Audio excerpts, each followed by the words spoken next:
Hello everyone and welcome to today's session on Apache Kafka on Intellipaat. Apache Kafka is a distributed event store and streaming processing platform. It is an open source system developed by Apache Software Foundation written in Java and Scala. It is based on commit log and allows user to subscribe to it, publish data to any number of systems. Example applications include managing passenger, driving matching at Uber, providing a real-time analytics and predictive maintenance for British Gas smart home, and also performing numerous real-time services across all of LinkedIn. Before we move on to today's agenda, please do not forget to hit the subscribe button and click the bell icon so that you will never miss any update from Intellipaat. So we are going to start with introduction to Apache Kafka. Then we are going to learn about Kafka decouples. Then we are going to discuss about data pipelines. Moving ahead, we are going to discuss about architecture of Apache Kafka. Then we are going to discuss about Kafka Cluster. Moving ahead, we are going to discuss about Apache Zookeeper. Then we are going to learn about Kafka Workflow. And then we are going to discuss about Kafka single and multi-broker setup. And at the end, we are going to discuss about Apache Kafka hands-on. So to start with, let's have a very basic or very high level understanding on what Kafka can be used. See, when it comes to processing, to be fair, like when a big data solutions have been implemented, there was a problem with the size of the data mostly, right? So when the data is small and when the data is manageable, we didn't have a requirement of big data ecosystem itself, right? So why are we using or why are we going ahead with the big data related tools or Spark or Hadoop or Hive and all these components is when the data becomes large and when the data becomes beyond the capability of the existing tools that we already have. See, you must have seen the Oracle, PL/SQL, the Postgres, MySQL, Teradata. These are all relational databases, or MongoDB, a NoSQL database. So they have been in use for quite some time now. So most of the organizations are, even some of the projects, or most of the projects, or almost all of the projects earlier were with these relational databases or the NoSQL databases only. But now the need has arisen wherein the data size or the data speed, the speed of the data generation has become beyond the capabilities for these tools. So they are nowhere in a position to handle such large amounts of data sets, which is in almost like terabytes or hundreds of terabytes. So what we have introduced a tool which is called as Hadoop. And what is it doing? It's kind of overcoming the challenges that we have been facing with respect to the storage. It has given us unlimited storage. There was no problem with the storages, and also with the type of the data. When the data type is something which is related to structured, unstructured, semi-structured, these are the different types of data we have, right? So there is also one single framework, that is Hadoop, which can handle any type of data. So earlier my relational databases are only meant for structured. My NoSQL or MongoDB is only meant for unstructured, right? So there was no proper platform for the complete unstructured data migration, data processing. So Hadoop is a centralized framework. We thought Hadoop was a centralized framework which can handle any type of data. It can store any type of data and any size of the data, and it can also capture the data which is coming at any speed, right? So now I know what is my source now. Let's say I have a data which is coming from a relational database, okay? And what migration we are doing, we are moving the data into our Hadoop environment. So from source to the destination, I'm using some tools for the data migration. I'm not naming any tools here, okay? So whatever the data is available in MongoDB or any relational database, or even in the form of a file, a simple file, I'm trying to ingest the data into a Hadoop framework, and I am trying to process the data. So when the data is kind of batch, I can say, do you know the difference between a milestone or a batch and a real time? Batch is something which is already created, which is already there. You understand the difference? You know the difference already? Yeah. So batch data, when I say batch or the historical data, the data is already generated. It's already there in some of the storages. So for example, if it is a file, the file is already generated and it is stored in some network drive or some VM storage. Or the table is already created in a database and the data is already inserted into the table. So that means the data is already available and you're running some jobs to extract the data which is already created into your destination systems. So destination can be anything. It can be HDFS, S3 storage, AWS S3 storage, or Azure VM or Azure blob storage, whatever it could be. Okay, so there is a destination system, and using some tool in between, we are trying to ingest the data from a source, which is a batch data. Okay, but when it comes to a near real time or a real time data, so what happens is the data keeps generating at every second. That means, see, for example, there is a match that is being conducted. Okay, so you must have seen yesterday there was a cricket match, right? So that's somewhere in Ahmedabad. So what happens? The video feed that we are receiving is continuous, right? So every ball by ball or minute to minute, there are new balls that are being bowled, and there is some activity that is happening. So how are we receiving that data, that is whatever the video feed that we are generating in some other location? How are we receiving it? We are receiving it real time, almost near real time, or say, let's say there is hardly some 30 to 45 seconds delay from the live action, right? So that's near real time data feed. So this video feed we are receiving continuously, and you're supposed to stream it to the destination system in a continuous manner. Okay, so that is what we call it as a near real time solution. So what tools are we using for this near real time? We are not bothered at this moment. Let's not worry about it. But this is the difference between a historical and a near real time. So historical, as in, like, you can say a movie has been released. Let's say there is a movie which has already been released, and when you get some time, when you have some time, you download it from some portal and you will watch it. Okay, so the storage side, the movie is already available. It's not a live action. Okay, the movie is already available. It's telecasted, and the source file is available. You just download it whenever you have time or whenever there is a need, and you'll be watching that. But when you talk about a live action, that's supposed to be done real time, right? You are supposed to retrieve the action details as and when they are generated. Okay, so these kind of near real-time processing needs are done using Kafka. Okay, so when the source and destination are in sync continuously, the data has to be pushed in from the source and destination continuously. We need a tool called as a Kafka. So these are the live streaming frameworks, I can say. Okay, so Kafka is now used. We can say Kafka can be used now for a near real-time data ingestion, or in technical terms we can say this as a publisher subscriber messaging platform. So what are these messages in a cricket match? Let's say, what are these messages? It's a video feed.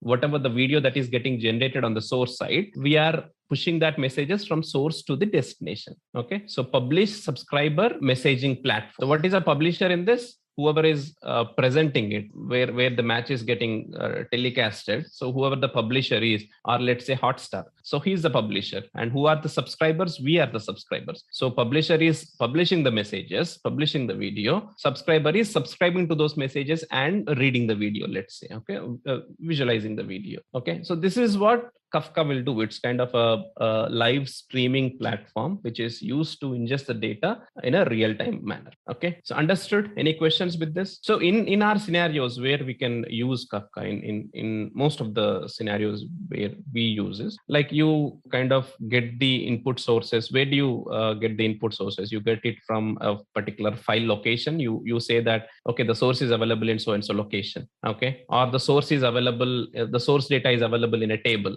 let's say. Okay, so there is an upstream system for those tables which keeps inserting the records. Okay, so there is a table named EMP in my employee database, which is available on the Postgres database. So that is my source, I'm saying. And there is someone on the source side who is inserting the data continuously.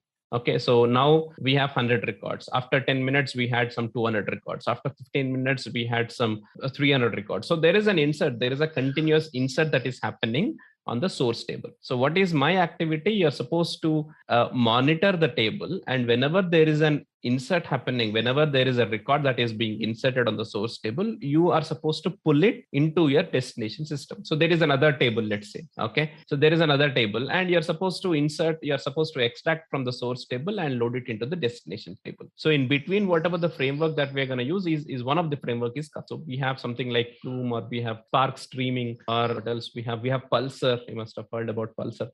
Very recently it has got its importance. Like, it's kind of being compared as a competitor for the Kafka now. Okay, so Pulsar is also one of the tool which can take care of such scenarios. But yeah, so this is what we were talking about. What we can do with Kafka is It's used for a continuous stream of data. Let's just go through the slides. So for agenda would be understanding the need for Kafka, learn what Kafka is, Kafka architecture, workflow, all these operations we will discuss. So what is the need of Kafka here? There is one solution that is being mentioned here. So we were talking about some of the other examples like the live match feed being published to the user wherever the user is or whichever location the user is. You're able to stream the data in a real time, okay, with some delay. Okay, so there is no system which can stream the data in a real time way. So we call everything a near real time. There is no system which can do a real time processing. So it's always a near real time solution whatever we create. Okay, so now, so what is the need for Kafka? So current day industry is emerging with lots of real-time data, which needs to be processed in real time. So the examples are the sensor data, which is used to predict the failure of a system, or the real-time economic data, which is based on preliminary estimates. So sensor data, we keep receiving this sensor data. For example, I have got some hundreds of systems working for product to manufacture. So you kind of generate the logs for each and every system. Okay, so there are hundreds of systems working for a product manufacturing unit, and you kind of generate logs for each and every system. So what do you need to do? You are supposed to automate the log monitoring. So as and when the log is generated, you are trying to monitor the log of a system and identify whether there is any failure. Okay, so how does your log look like? There is a warning message, there is an error message, there is a successful message. So all the messages are kind of generating in a real time way. So you read through each and every line of the log. So wherever there is an error, you just identify that and try to resolve the issue. Okay, and the real-time economic data, you must be seeing the one better example is the stock exchange data, right? So it keeps changing minute to minute or second to second. So depending on what value that is being changed at the source level, you kind of monitor it and you take whatever the decisions you are supposed to. Okay, so then organizations can have multiple servers at front end and back end, like web or application server for hosting website or application. So the actual problem with, I mean, this is one of the use case as well. So you must be having multiple sources.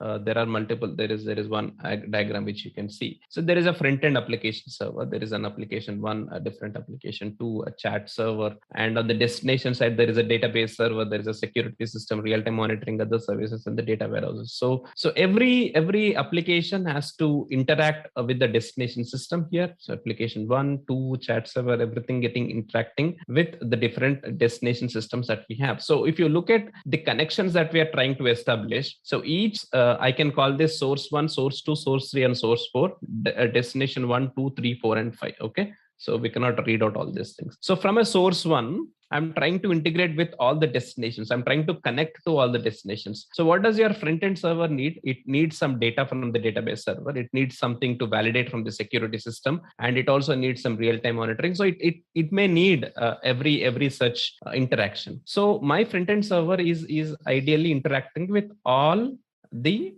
destination systems here. So destination need not say that there is a data that is getting transferred from here to here. So there is an interaction that is being happening between front-end server and the database server. So what do you do when you develop an application? You kind of scroll through the application, you kind of select certain values in the drop down. So where are those values getting populated? They're getting populated from a database only, right? So your front-end server kind of interacts with all these systems in a real-time way. Every time it keeps interacting, and similarly application 1, 2, and chat server is also interacting with all these systems. So what happens is, for every interaction there is a pipeline that is getting created. Pipeline as in there is some kind of a connectivity that is getting established from here to here, right? So how many connections are being established in between these two systems? So there is one source system side and there is a destination system. So there are so many connections that are getting established here, right? So this will increase the network traffic between these systems and these systems. So if you can look at 5 into 5 or 4 into 5, 20, is it right? So 20 such connections or 20 such pipelines are getting created from these 4 systems to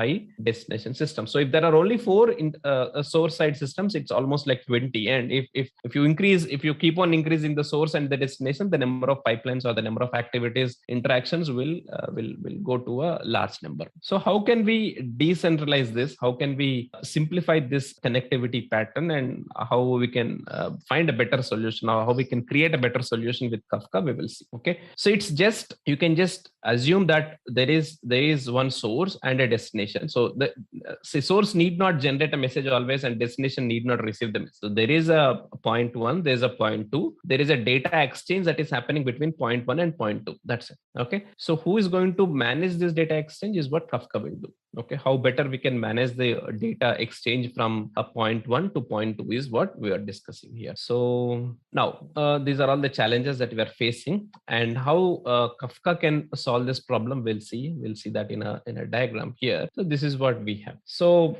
I'll come back to this slide, but let's go back to the actual diagram. Do we have an actual diagram which can change the flow? Right. So here we are. So what is it doing? In between, there is a Kafka cluster. So what I was saying is this is a point 1 and this is a point 2. And if you compare it with this, so this is a point 1 where we have 4 different sources, and there is a point 2 where we have 5 different sources.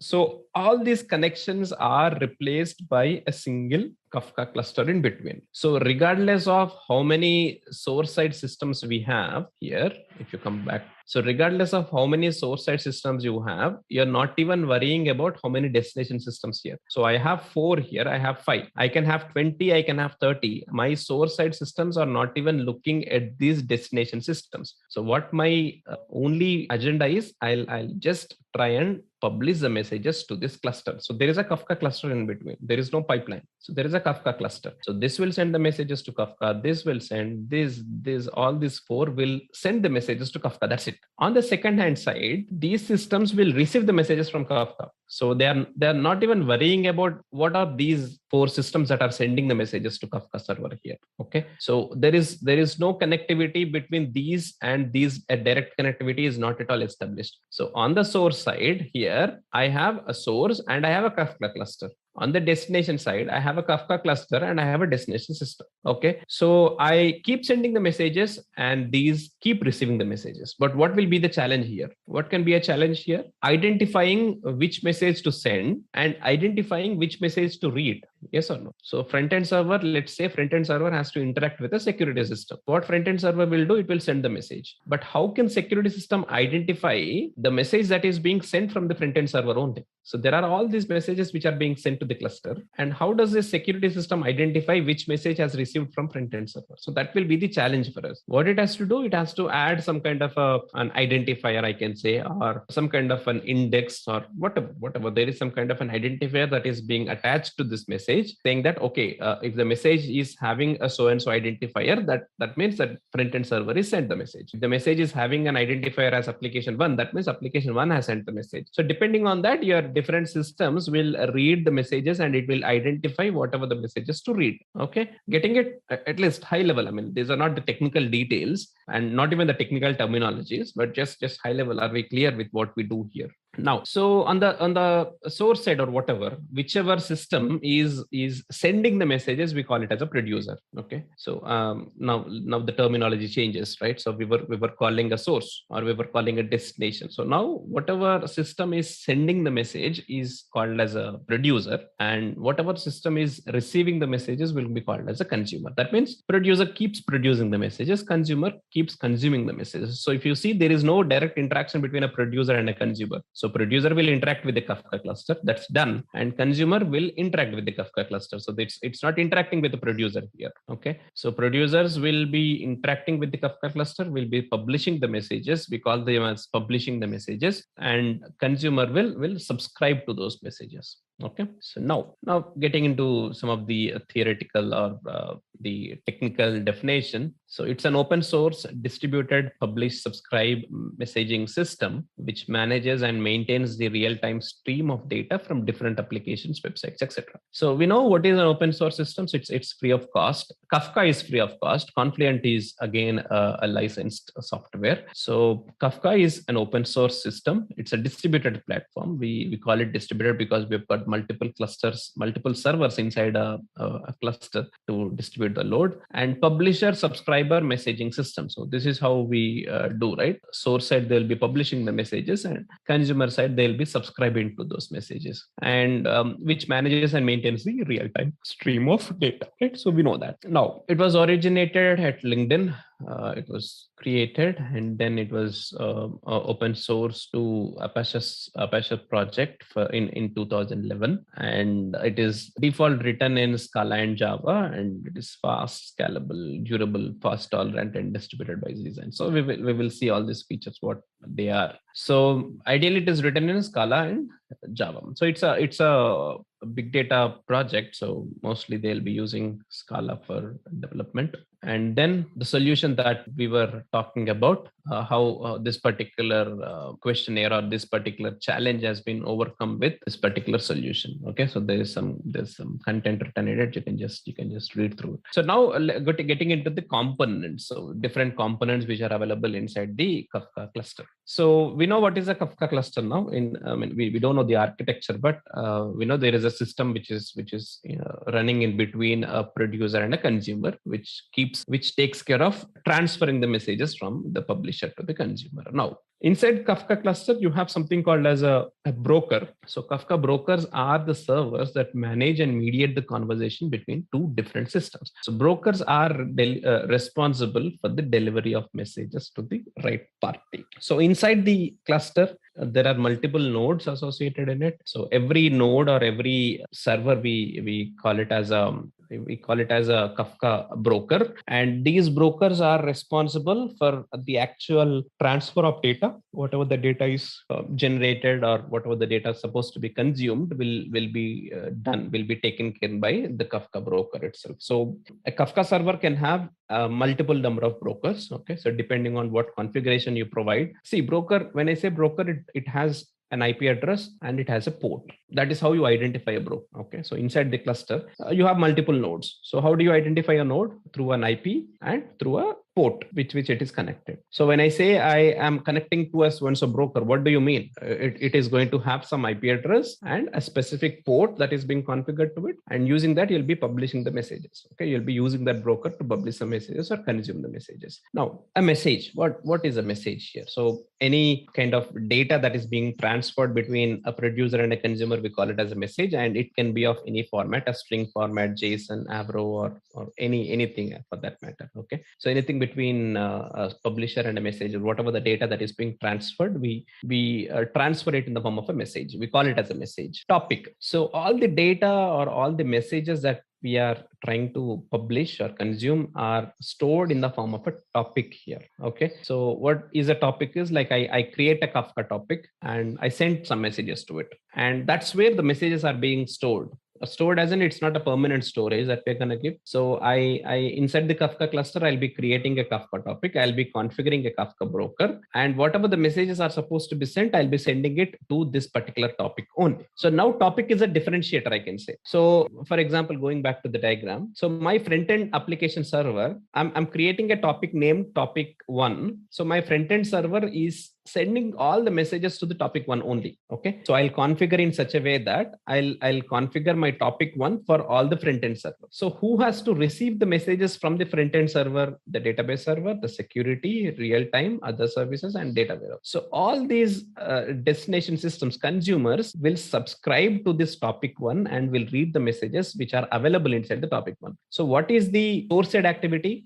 Regardless of who is consuming, this keeps on sending the messages to the topic 1. On the destination side, regardless of who is producing the messages, whatever the messages are available in topic 1, I'm just blindly reading for all these decisions, for all these destination systems. Okay, so your consumers are consuming the messages from the topic 1, and producers are producing the messages to this topic 1. Okay, so what I do, I'll create a topic and I'll configure a source for this, and I'll configure a consumer for this. Okay, So that is the difference. So now topics can be created. Any number of topics can be created. It's in simple terms, topic are the place where your messages are being maintained. Okay, where your messages are being stored. Now, cluster. We know what is a cluster. In Apache Kafka, more than one broker, that is a set of servers, is collectively known as a cluster. Also, it's a group of computers, each having an instance of Kafka broker. Like I said, every node inside, I mean, what do we call a cluster? Why do we call it as a cluster? When you have multiple nodes connected together. So what do you have in these nodes? There is a instance of Kafka broker in it. So that means your Kafka cluster is made up of multiple Kafka brokers or multiple nodes of Kafka brokers running. Okay. Producers, we know what is a producer, which is going to send the message, right? So producers are the processes that publish the data or messages to one or more topics. So again, it can send to one topic or it can send to multiple topics at a time. So that's how we configure. It's only depending on how we configure it, nothing else. And producers are basically the source of data stream in Kafka. They are meant for, they're considered as a source, right? Whoever is sending the messages will be the source. And consumers, they read and process the data from the topics by subscribing to one or more topics. So again, consumer side, you can read the messages from any number of topics in the Kafka cluster. And partitions. So we'll understand about this when we do an actual hands-on. But in general, what a partition is, like inside a Kafka topic, I kind of partition the data depending on the predefined parameters. By default, the number of partitions will be created, but you can also manage, or you can also partition the data that is already present in the Kafka topics. Okay, so depending on some kind of a filter or some kind of a differentiator, I'll be partitioning the data inside the Kafka topic or inside the Kafka broker. Okay, now are we clear with the terminology? So there is a cluster. Inside the cluster, we have the brokers. Inside the brokers, we have these topics. Inside the topics, we have the messages and the partitions. Okay, high level. And whoever is sending the messages are the producers. Whoever is receiving the messages are the consumers. Okay. So now let's look at the architecture of Kafka. So there's nothing major than what we actually discussed. So it's the same. There are multiple diagrams that are available here just to show you the functionality. So what is it happening? So this is my Kafka cluster, which has 3 nodes, and each node is having one topic each. Okay, so topic 1 does not have any partitions. Topic 1 here, okay, there is a this is a same broker. Okay, so 3 different instances of this broker, a single broker. These are not 3 different brokers, broker 1, and broker 1 here, right? So here we have topic 1, topic 1. Here we have 0 number of partitions, that is 1 number of partition, and this is a 2 number of partitions. So that means the number of partitions gets increasing by having a different number of messages. Okay, so Zookeeper, what is Zookeeper doing here? So there is another component of component called as a Zookeeper, which comes along with the Kafka. So what it basically does is it's going to maintain the cluster. Okay, so how the services inside the Kafka cluster are running, or how the different nodes inside the Kafka cluster are running, everything is being maintained by the Zookeeper. So we will get into the details, but in simple terms, there is something called as a leader election in Zookeeper. So leader as in, when you have multiple nodes inside a cluster. Okay, so I have multiple number of brokers, broker 1, 2, 3, 4, and 5 inside the Kafka cluster. So when you have multiple nodes, there should be one manager, right? There should be one master, I can say, and all others should be the slaves, right? So when I have 10 nodes in the system, any system it can be, 1 will be the master, or 2 will be the master, 1 will be backup, and 1 will be main master, and all the other things, all the other systems will be kind of the slaves, right, which listen to the master. So that's how we kind of interact with the system, right? So otherwise, when I have 10 brokers in the cluster, which broker to use for what activity? So how will I define that broker when be used for producer 1, broker 2 will be used for producer 10, or broker 3 will be used for so and so producer? Who is going to define, or who is going to tell, who is going to manage all these things? So that is the reason there will be one master always, and all others will listen to this master. So that is what we call it as a leader. Okay, so master, we call it as a leader, and Zookeeper, one of the activities of Zookeeper is to elect the leader, select the leader. So out of the available nodes, out of the available list of nodes, who has to be the leader for this cluster. Okay, so that is what your zookeeper will tell. So how is it going to allocate the leader? How is it going to elect the leader? Is there are multiple ways of doing it. Again, in simple terms, for you to understand, there is a simplest method of electing a leader. For example, now I configured a Kafka cluster. Okay, so I'm doing it from the scratch. I configured a Kafka cluster, and then I configure one broker inside it, and then I configured a second broker, and then I configured a third broker. So whenever you configure a specific instance or a specific node inside the Kafka cluster, there will be some kind of a serial number allocated to it. Zookeeper, what it's going to do is it's going to allocate a serial number. There is a 10-digit serial number, so it has got its own format of naming it. Okay, so 10-digit serial number will be allocated. So now first I created a node. It creates a serial number, and then I created a new node. It's going to increment the serial number. Okay, so the end of the serial number will be something like 00001, 00002, 00003, something like that. Okay, 10-digit serial number, which keeps incrementing for whatever the number of nodes you keep on adding. So if I add 10 nodes, it keeps incrementing to 0010. So now what your zookeeper will do is, out of the available nodes inside the Kafka cluster, whichever node has the least serial number will be the leader by default. So that means, in simple terms, whichever node has been configured first will be the leader, right? So whichever node has the least amount of serial number will be the leader in the particular Kafka cluster. So that is how your leader election will be taken care by the zookeeper. Okay, done. Okay, leader election is done. So now, by some fault or by some mechanism or whatever, something has happened, and this particular leader node has been removed or kind of failed. Okay, it's kind of having some technical issues. Okay, it is down. So who has to manage again? The zookeeper is going to manage these activities. Like, it's going to make sure all the services are running fine and the cluster is kind of active all the time. So whenever a leader node is down, what zookeeper will do is it's going to select the next leader again with the same process. So after this leader is down, whichever is having the least serial number again. So out of the available 9 nodes, whichever has a least serial number will be again become this leader. Okay, at any point in time, whichever node has the least serial number will be the leader in this particular process. Okay, so this is one of the process I'm saying, easiest process. So similarly, there are other criterias also. There are different other criterias depending on which the leader will be selected, but one of it is the serial number way, where it will allocate a serial number when the node is being configured, and whenever the leader has to be elected, it will identify whichever is having the least amount of serial number will be selected as a leader, and when that is down, the next least serial number will be selected. Just a quick info, guys. If you want to make a career in big data, then Intellipaat provides an advanced certification in Big Data Analytics by ENICT Council IIT Guwahati. It is taught by IIT professors and industry experts. With more than 10 years of experience, this course is designed to upskill and land your dream job. Now let's continue with the session.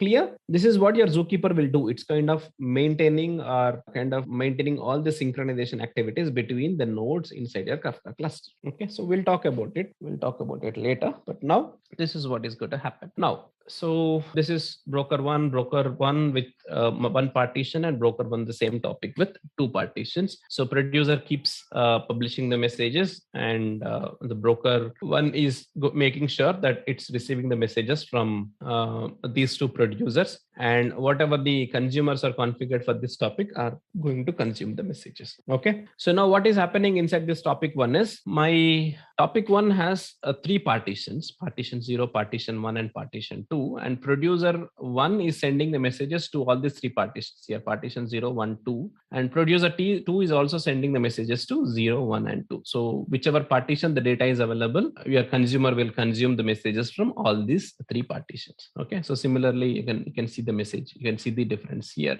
This is all one single topic. Inside this topic, there is partition 1, partition 2, and partition 3. And partition 1 has the messages from producer A, which is 0 and 1, and partition 2 also has the messages from producer A, that is 0, 1, and 2, and partition 3 has only the messages from producer B. Okay, so within the same topic, if my consumer C is willing to retrieve the messages from producer B only, then what do I have to do? What do I have to do? I have to read the messages only from partition 3, because partition 1 and 2 have the messages from producer A. I don't need those messages. I only need the messages from producer B. Okay, so I'll configure, or I'll subscribe to the topic in broker 1, and I'll only subscribe to the partition 3, and I'll read the messages. Okay, so this is how the different partitions are created inside a topic and segregated. Whatever the data you stream in is segregated across different partitions. Okay, so that your consumers can read the relevant data. Okay, so you can just read through the process that it is written here. Okay, so this is all with respect to the architecture. So a representation of a topic with multiple partitions. There are multiple 4 partitions available here. How the messages are being published into those partitions is like in the format of a 0 to in an incremental order. So all the partitions will have the individual messages, and whichever consumer wants to consume the data will configure to a so-and-so partition, and will read the data from it. Okay, then same thing. There is a replica 2, replica 3, replica 5, which is available from broker 2, broker 3, and broker 5. The data is only available in broker 2, 3, and 5. The broker 1 and 4 are empty at this moment. So whatever the messages that are being published are published to these 3 brokers only, broker 2, 3, and 5. Okay, so then there is this Zookeeper. It's an open source Apache project that provides centralized infrastructure and services that enable synchronization across the cluster. Okay, so all the service related, admin related activities inside the cluster will be taken care by the Zookeeper only. Okay, so we'll get to know more about the Zookeeper service in detail. There is also some hands-on associated with it. So we're not sure whether we're going to do the hands-on, but you just need to know what Zookeeper is going to do. It's not a loader, it's a leader here. So there, out of multiple 5 services that are running, Zookeeper is going to select whichever service will be a leader, whichever server will be the leader. Okay, so depending on some procedures, like I said, there is a different procedure allocated to it, and depending on that, it will identify whichever service will be a leader to it. Okay, and the server applications, client applications, Zookeeper nodes, and the Z node. So we call each and every node inside the Zookeeper service as a Z node, Z node, and for these Z nodes only we will be allocating the serial number. Okay, so Zookeeper, these are the different server applications which the client applications will interact, and the client applications is something which consists of tools that interact with the distributed applications, and Z nodes are the individual nodes inside the Zookeeper cluster. Okay, and this is where your Zookeeper cluster will be part of. Out of the multiple brokers, how the selection will happen, or how the entire cluster is being maintained, is done using the Zookeeper here. Okay, how Confluent Kafka is different from Apache Kafka. See, Confluent is built on top of the open source framework or Kafka. Okay, so it is the core piece is going to be the Apache Kafka only. So whatever the functionalities or whatever the activities that it does, it's actually built on top of the same Apache Kafka that we're going to use. But what is the difference is, like, it has got its own support, or it's got its own advancements that is done to what your Apache Kafka will provide. So for example, I downloaded an Apache Kafka, open source Kafka. So I want to connect it to a database, let's say, okay, or I want to connect it to S3 storage, some network storage. I don't have the inbuilt connectors available in Apache Kafka. That means I cannot directly use a connector. I cannot directly use the connector and connect to a so-and-so. There are no predefined steps available for connecting to different systems. So what do you need to do for S3 connection is, like, you need to access the S3 buckets, you need to get the source, or so whatever the access key or the secret access key, whatever is required for that AWS connection should be configured, right? You have to do everything in a programmatical way, I can say. Okay, so you'll be writing a Java API, Java program, and inside that you'll be defining all these connections, and you'll be defining from which bucket the data to be read, or you'll be defining from which location your source data should be retrieved, or in which format you're trying to retrieve. If it is a JSON format, there is a different way of reading it. If it is a CSV format, there is a different way of reading it. That means we are doing it manually for all these activities. Okay, so every such activity is being done manually by us. But what Confluent has done is it has given us a built-in connector for all these kind of scenarios. So it has given us some 10 to 15 open source or 10 to 15 built-in connectors, with which you can directly use them. You can directly, instead of writing all the Java program or whatever whatever the things, you can directly use the connector and directly interact with the source or the destination. Okay, so that support is provided. And also when you have when you have some data inside a Kafka topic, let's say, okay, you created a topic and you loaded some data into it. So when you load the data, I have some 100 messages available in the Kafka topic, and you only want to retrieve a so-and-so message. You want to filter a so-and-so message.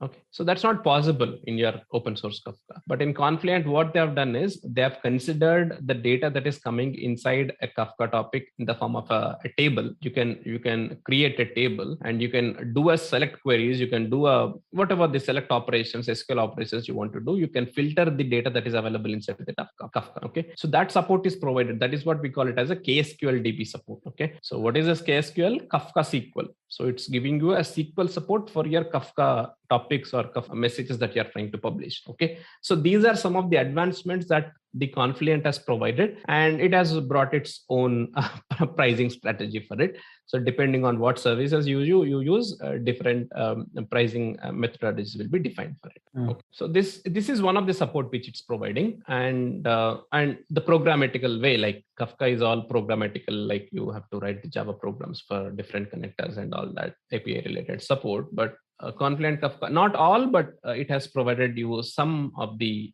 connectors for the frequently used cases. Okay, with respect to the database, or for example, if you want to connect to a JDBC source database, you can use it. If you want to connect to an S3, or if you want to connect to a message queue, a message broker, you can directly connect it using those things. Okay, so we'll see some of the scenarios, but this is a major difference that I can say with Confluent. And yeah, so some of the consumers or some of the users, and moreover, it also comes with a UI.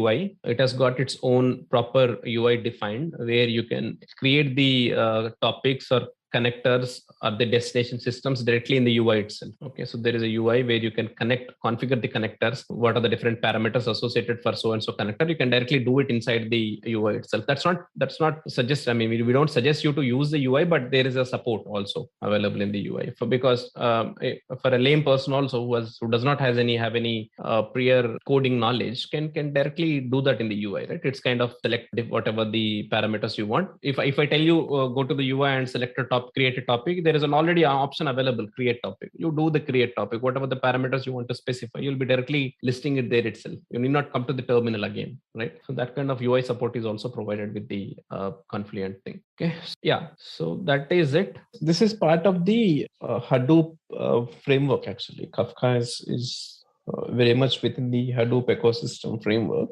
And you must have heard Spark, right? Something related to big data. So Spark is one of the very fast processing framework that has been introduced after big data Hadoop. So big data itself is kind of considered for its speed, but Spark is almost considered 100 times faster than what big data could provide. So that is the capability or processing capability of it. So, and it has also brought in some changes in the Hadoop ecosystem. So whatever the tools we were using inside the Hadoop ecosystem were all being overcome by Spark. Okay, so Spark also, which is considered to be one of the big data tools, but so it has almost overcome some of the ecosystems tools like Hive or Pig, MapReduce, or different functionalities and different framework has been overcome. But there is also a competitor for Kafka in Spark, that is Spark Streaming. But even though it's fast compared to Kafka, it still has been, withstanding that competition, I can say, right? So even though we have Spark Streaming with the Spark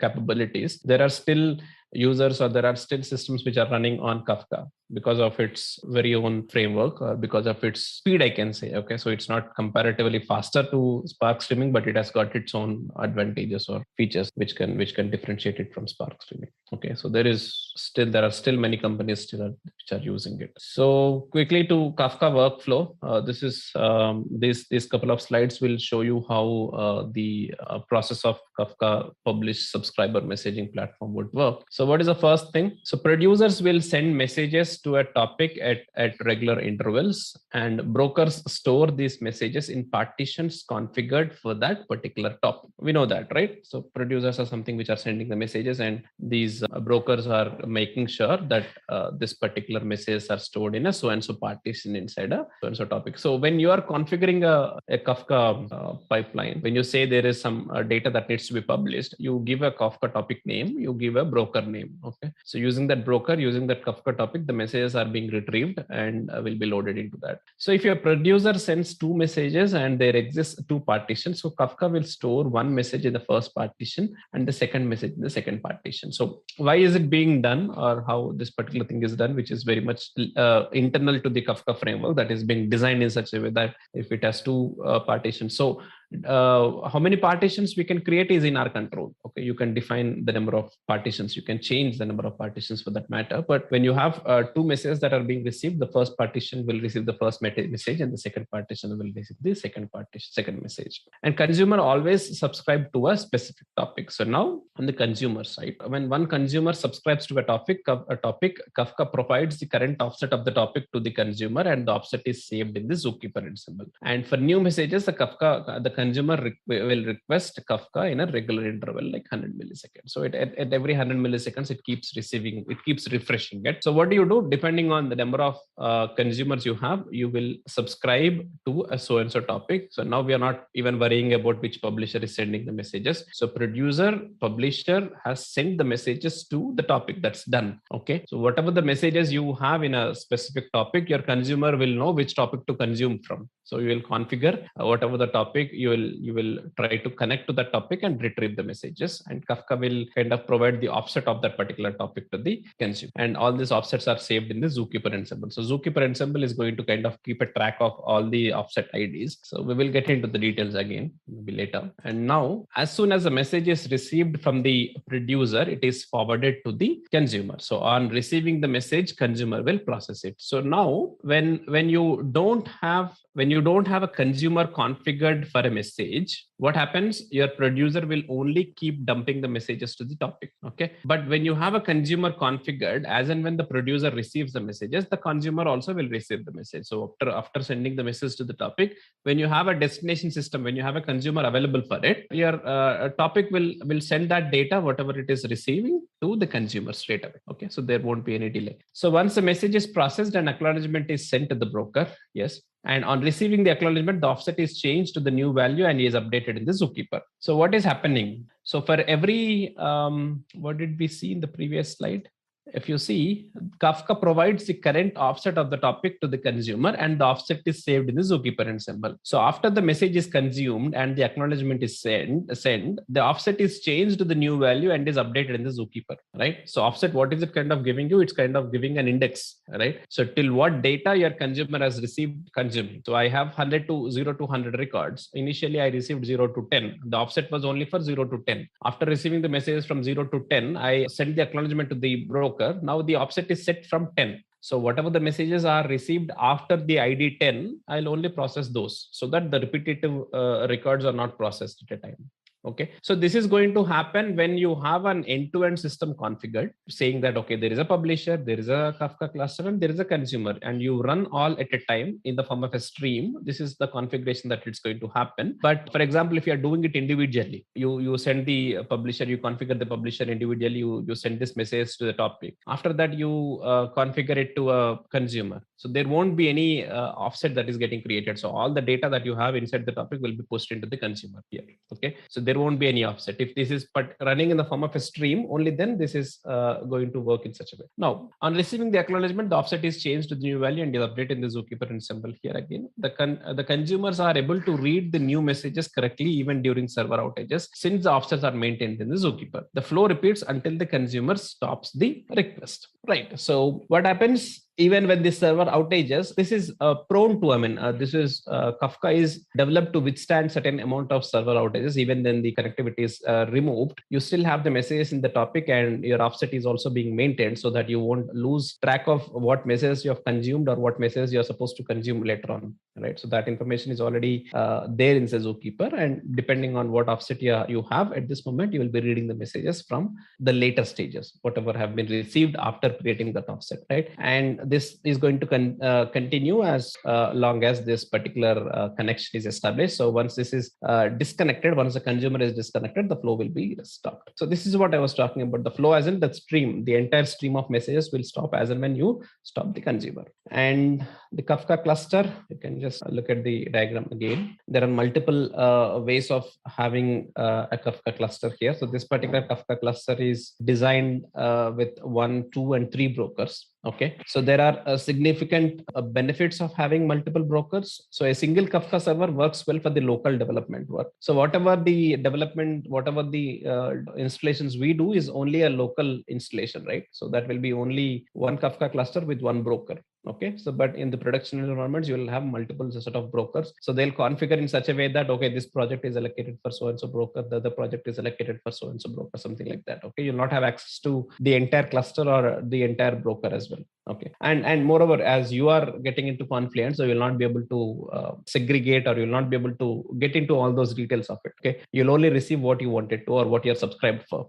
And the biggest benefit is the ability to scale the load across the multiple servers. So when you have multiple brokers, that is what I was saying. So the load balancing or managing the load on the Kafka cluster is being done by having multiple brokers, because they divide the data. Into multiple brokers and they process it individually, and moreover they process it parallelly, right? That's one advantage we have. And replications help in performance maintenance of the Kafka cluster on the underlying system. So there is also a replication concept. I'll come to that. We will see that anyway in the hands-on. And a Kafka cluster is effective for applications which involve large scale message processing, right? So yeah, so I was talking about the advantages that we have.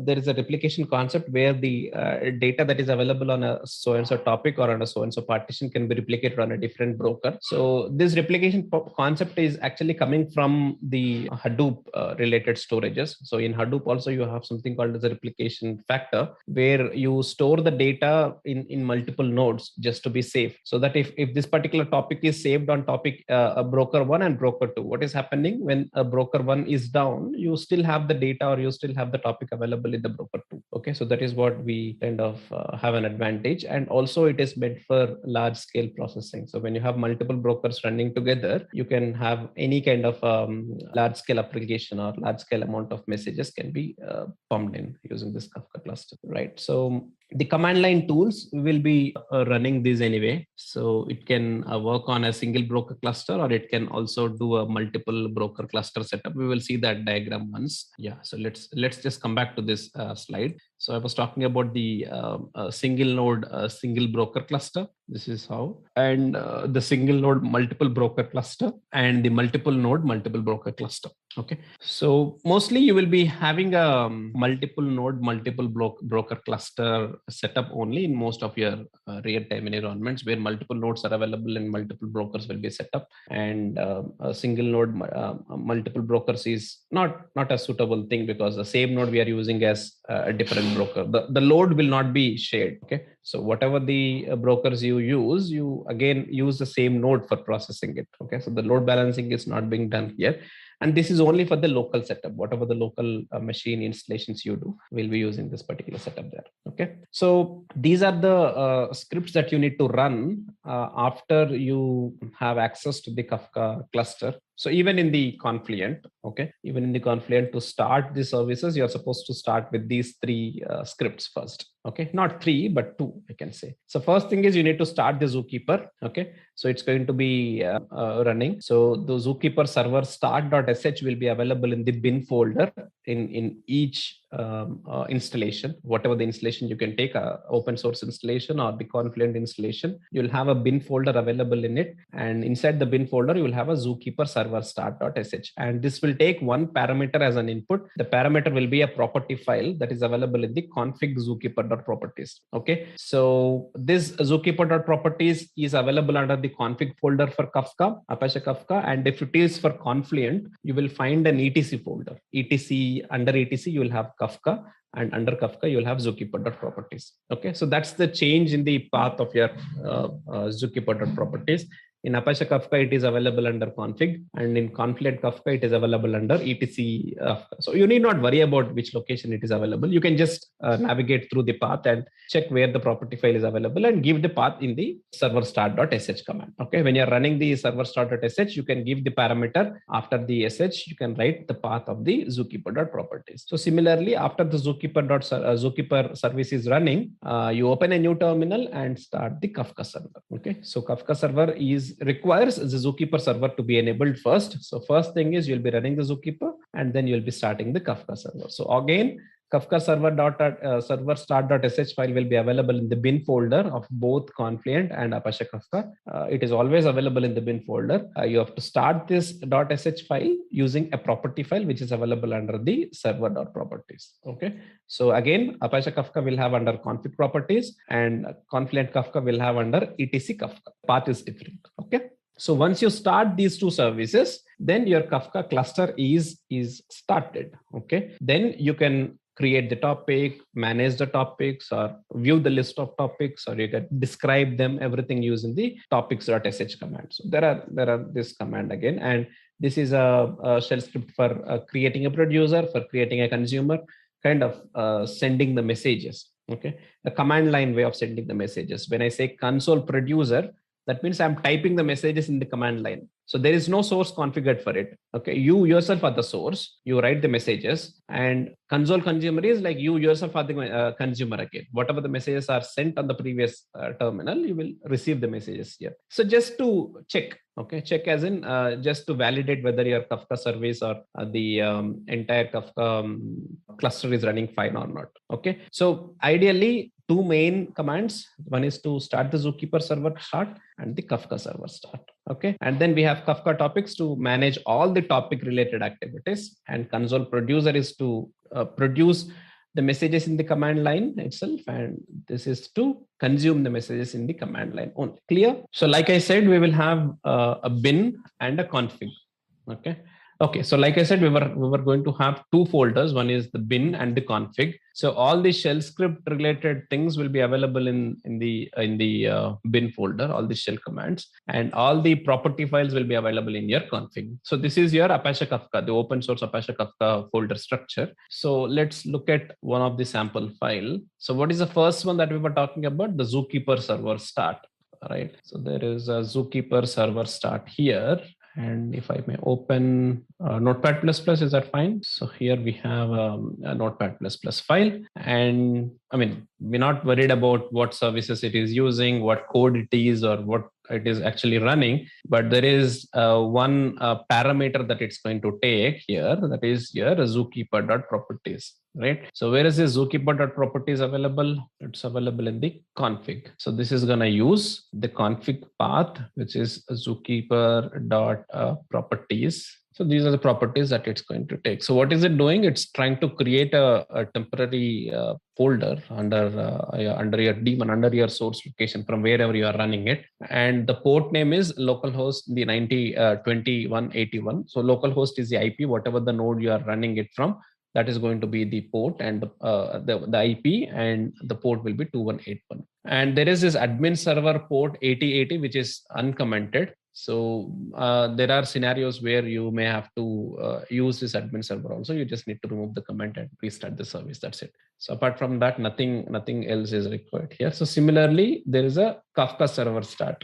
Right here, Kafka server.start.sh. So this server start.sh will have one parameter again. This is server.properties parameter, and there is an override property value. So we will come to this, what property value it is. So this is only requiring server.properties, nothing else. There is some code written to it to run this particular .shell script. There is nothing apart from that in it. And now we have to come to the config folder and just look at the server.properties. So just look at the server.properties here, and this will have some information for you. So ideally, these are all the default parameters, the connection time mode and the zookeeper connect. Like I said, it's the local host, the same machine that you're running in, and 2181 is the port that we had here, right? Whatever the port the zookeeper is running, you're trying to use the same port to connect to it. You're trying to connect to the zookeeper using the 2181 port, and the log retention, 30,000 milliseconds, log segment, all this is default default retention hours is 168, and there are some flush interval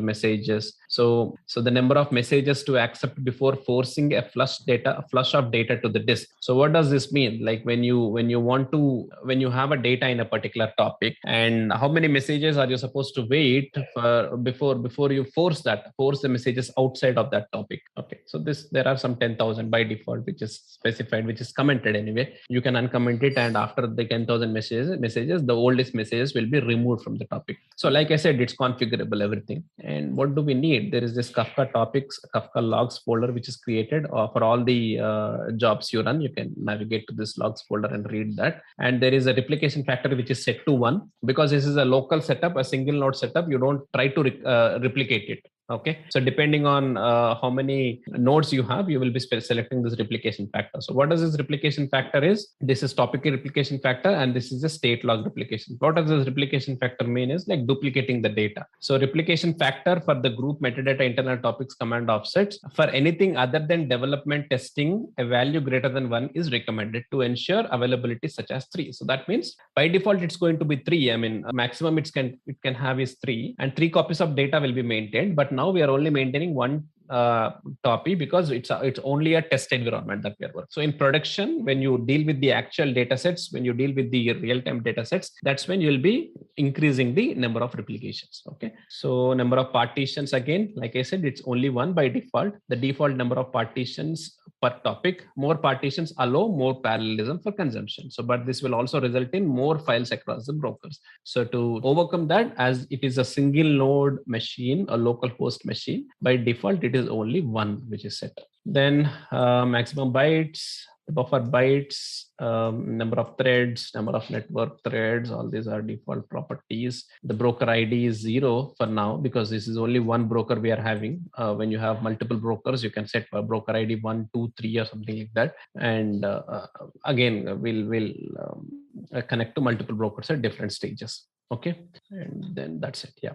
So now come back to this one. So on the config, we had Kafka topics here, right? One of the parameter where you want to create the topics and everything. This shell script is being used there. And I don't remember, this does not take any input here. Okay, so it does not have any input parameter. It does not have any property file associated with it. So you're supposed to run this Kafka topic.sh, and you can use the command create and create all those parameters, create all those whatever the number of topics are you want to list or whatever it is. Okay, and there is this consumer.sh, producer.sh, and groups.sh. These are all we will see them when we execute it. Actually, that's when we will get better clarity. And if you look at console sync, the properties, there is a test topic console.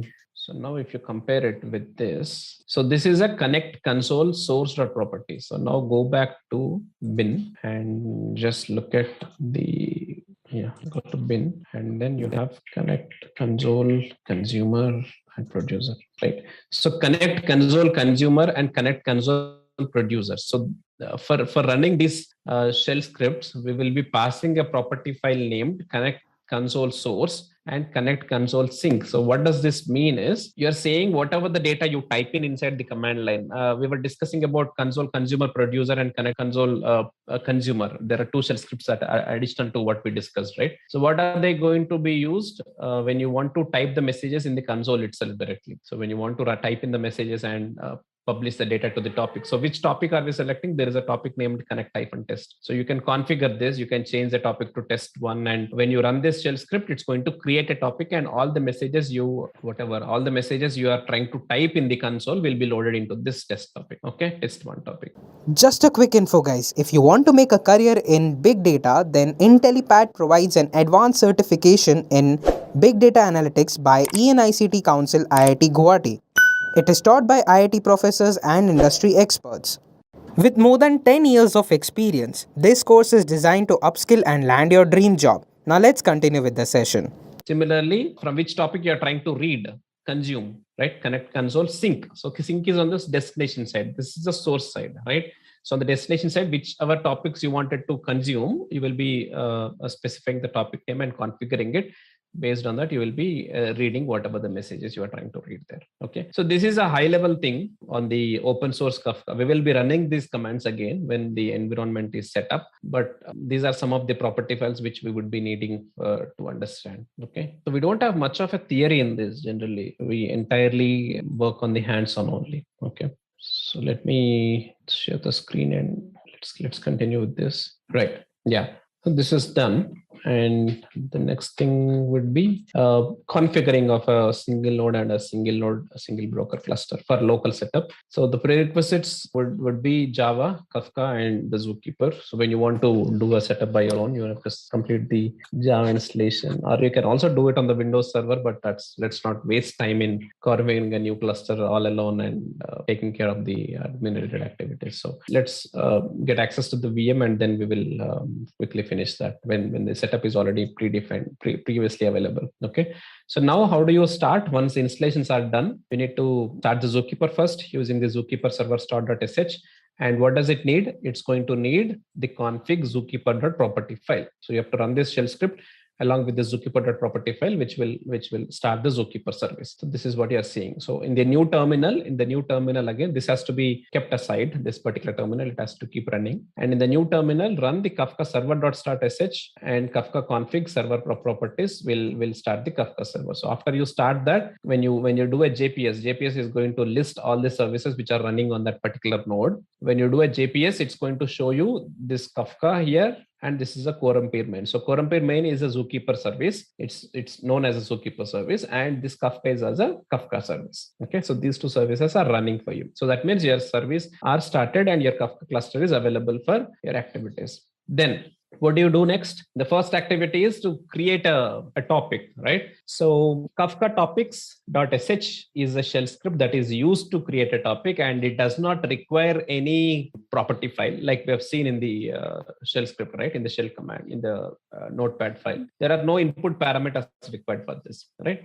And then you use a create command. This is used to create a new topic, this parameter, and the topic name is example1. So the what do you say? The optional parameters are these and these. Okay, this is not required. The mandatory parameters or the required parameters for topics.sh is either create, or you can write list or whatever, and Zookeeper as well as the topic name. These are the mandatory required parameters. So what is a Zookeeper? This is a broker host. I mean, what I can say, Bootstrap server or the Zookeeper server, we call it as. So where Zookeeper is running, on which node the Zookeeper is running, or in which node the Bootstrap server is running, will be listed here. So -- Zookeeper and the localhost 2181 will specify in which node the Zookeeper is running. So Zookeeper is a mandatory parameter for your Kafka topics.sh. So using this Zookeeper service, you'll be creating a topic. You have given a create command. You'll be creating a topic, and the topic name is example1. Okay, so create is a command and topic is a parameter which gives the topic name, and this replication factor as 1 and the partitions as 1. These are the optional parameters which will override the existing configuration file. Okay, so in the existing configuration file, what did we see? What properties did we see? We have seen the replication factor as 1 only, and we have also seen the partitions as 1. So it does not make any difference whether you give this parameter or not. If you want to change the replication factor to 2 only for this topic, only for example1, then you can provide that in the command line when you're creating the topic, and that will affect to this topic only. Okay, that's the difference. And similarly, list of topics, like I said, you write the Kafka topics.sh --list and Zookeeper localhost. So this is a mandatory parameter for all your commands. I mean, even when you're running the console consumer, console producer, and everything, the Zookeeper node has to be configured, and you have to you have to specify the Zookeeper node with the localhost 2181 command. Okay, so Kafka topics.sh with the list command with the Zookeeper node as localhost 2181. So --list will list you all the topics that are available currently on this Kafka cluster. Okay, then start producer to send messages. So what command are we trying to use here? We'll be using console producer, right? So console producer is doing what? It's going to take the messages in the command line itself, in the terminal. Okay, so what is this broker list here? this is a broker host that we are trying to publish this messages to. So to which broker are we allocating this particular topic? So this example one topic, we are trying to send the messages using which broker? Broker list is localhost 1992. There is also a port allocated to this 1992 broker host. I'll show you where to check this. And you can even give this broker list, or you can also give a bootstrap server. So bootstrap server is also the same broker related command. So broker list is deprecated. I mean, it's not even available now. You need to give the bootstrap server -- bootstrap -server. So this will give the localhost 1992, using which you will be doing a console producer. So what is going to do when you run this command? It opens a new terminal, or it will open an empty editor kind of a thing. You can write whatever the messages you wanted to in this particular terminal. Okay. So parallelly, by keeping this terminal on, what you can do a console consumer here. Console consumer. This is again default parameter. And on what you are doing this console consumer -- topic example one. So that means here example one topic is used for publishing the messages, and example one topic is used for consuming the messages. So this will also open a live window where all the messages that you type in here will be retrieved here, because you are continuously reading the messages from here, sending the messages to this, and reading the messages from this topic. Yes or no? So here you have typed in hello. This is my first example. And here you have typed in hello. This is you received these messages here. So this is a console way of publishing the messages and retrieving the messages. This is only used to kind of validate whether all the services are running fine from your end. Okay, only because we are not going to send anything on the console. Your sources will be somewhere external. Okay, you have to connect to different systems to do this. But here it's just for your information, you can just run a simple console consumer and a console producer. Clear? Localhost 1992. This also will be same across all the commands. So this broker we are using for all the topic creation, for all the producers, for all the consumers, right? The only thing will change is the topic name. Okay. Now we are trying to send it to topic example one. Next time you will send it to another example two, something like that. And on the console producer, this is the case. And for the console consumer also, this is same again, right? And the topic name will be different from which topic you are trying to consume the messages. And there is one parameter which is from beginning. What does this mean? So if you don't give this from beginning, only the live messages will be retrieved. That means, so I didn't give this from beginning. You just gave topic example. It will open an empty window. It will not list any messages. That means only the messages which are created from now on will be listed here. So from beginning is giving you the messages which are already created. You're seeing the difference? So console consumer is trying to retrieve the messages which were already created from beginning. Without this from beginning, it will not list these two messages. It will only wait for these new messages to generate. And now it will list only the new messages. But from beginning, will give you the older messages also. That's the only difference. Okay. Then configuring a single node multi-broker cluster, similar process. The property files will not change. The zookeeper server start, zookeeper properties, server properties will not change. But what it is, a single node, multiple broker, right? So there is only single node and multiple brokers available. Earlier, there was only single node and single broker. This won't change. While you're starting the services, nothing will change. But here in the properties, server 1.properties and server 2.properties are available. So server 1.properties is for the broker 1. Server 2.properties is for the broker 2. So when you remember in the server.properties, we have seen the broker ID as 0. You remember? That is for the 0th broker, I mean the first broker. So for a broker 2, you will have a different broker ID. Broker ID as 1 or broker ID as 2. Something like that. Okay. So when you're starting the service, you will be specifying which server to start with. Okay. Now, and so like I was saying, this broker ID as 1 and broker ID as 2. Server 2.properties will not change anything. The broker ID 1 and 2 will be changed. And in the listener address, you can specify which port or which host to run for broker ID 1 and which port to be used for broker ID 2. So this plain text is the IP, and this particular position you will get the IP address of the node, and this will be the port. And you will also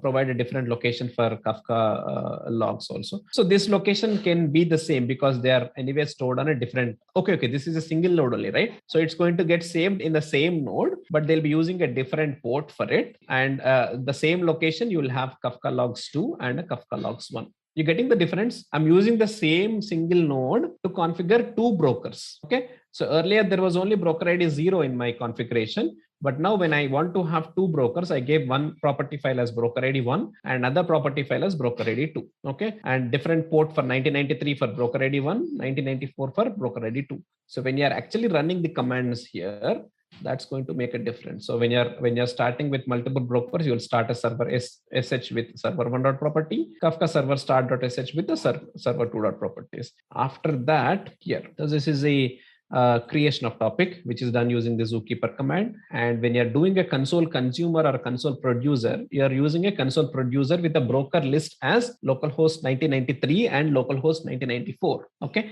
So what does this mean? I mean, you are using this broker 1 and broker 2 for creation of this example 2 topic. So you can use any one. You can use any of the available brokers, but now we are using all the brokers to create this topic 2. And similarly, you are consuming the messages using the localhost 1993. Only for consuming, you are using one 1993 port, one broker, and you are giving the topic name and you are retrieving the messages. Okay, so similarly for creation of the topic, for publishing the messages or for consuming the messages, you can specify whatever the list of brokers you have. You can select any one of the broker and start publishing the messages and consuming the messages. Okay, clear? Right, now let's go ahead and actually perform this. So this is Putty. I'll just go ahead and log in. So this is the ID over here, training, and then I'll go ahead and give in the password. So let me just type in the password over here. Right, so I have successfully logged into Putty. Now it's time to run the Kafka server. So I'll type in Kafka server start.sh, and then I'll type in Kafka /config/ and then after that I need to type in server. So let me write the spelling correctly. So this has to be server.properties. Let me hit enter. So let's just wait till the Kafka server starts. Right, so we see that we have successfully started the Kafka server. Now what I'll do is I will duplicate this session over here. And again, let me log in over here. Let me type in the password as well. So now that I've started the server, now it's time to go ahead and create the topic first. So this is the command to create a topic. So we'll just type in Kafka topics.sh, create zookeeper. We'll set the localhost to be equal to 2181. And I'm setting the replication factor for this topic to be equal to 1. And I'm setting the number of partitions also to be equal to 1. And I'll set the topic name to be equal to example1. So I'll hit on enter. Now let's just wait till this topic is created. Right, so we see that we have this message, created topic example1. So now that we have created the topic, let's have a glance at all of the topics which are present now. So this is the command for that. So Kafka topics.sh list zookeeper. So this gives us all of the list of the topics which are present. So it tells us that these are all the topics which are currently present. We've got example 1, example 2, Flume Kafka topic 1, consumer offsets, and my topic. So now that we have created the topic, it's time to start the producer to send the messages from this topic. So again, I will duplicate the session. Let me log in again. And I'll also type in the password over here. Right, so this is the command to start the producer. So Kafka console producer.sh broker list, and then I am sending this topic from the producer. So the name of the topic is example1. So the producer has started. Let me go ahead and type in some messages. So I'll type in, hello, how are you?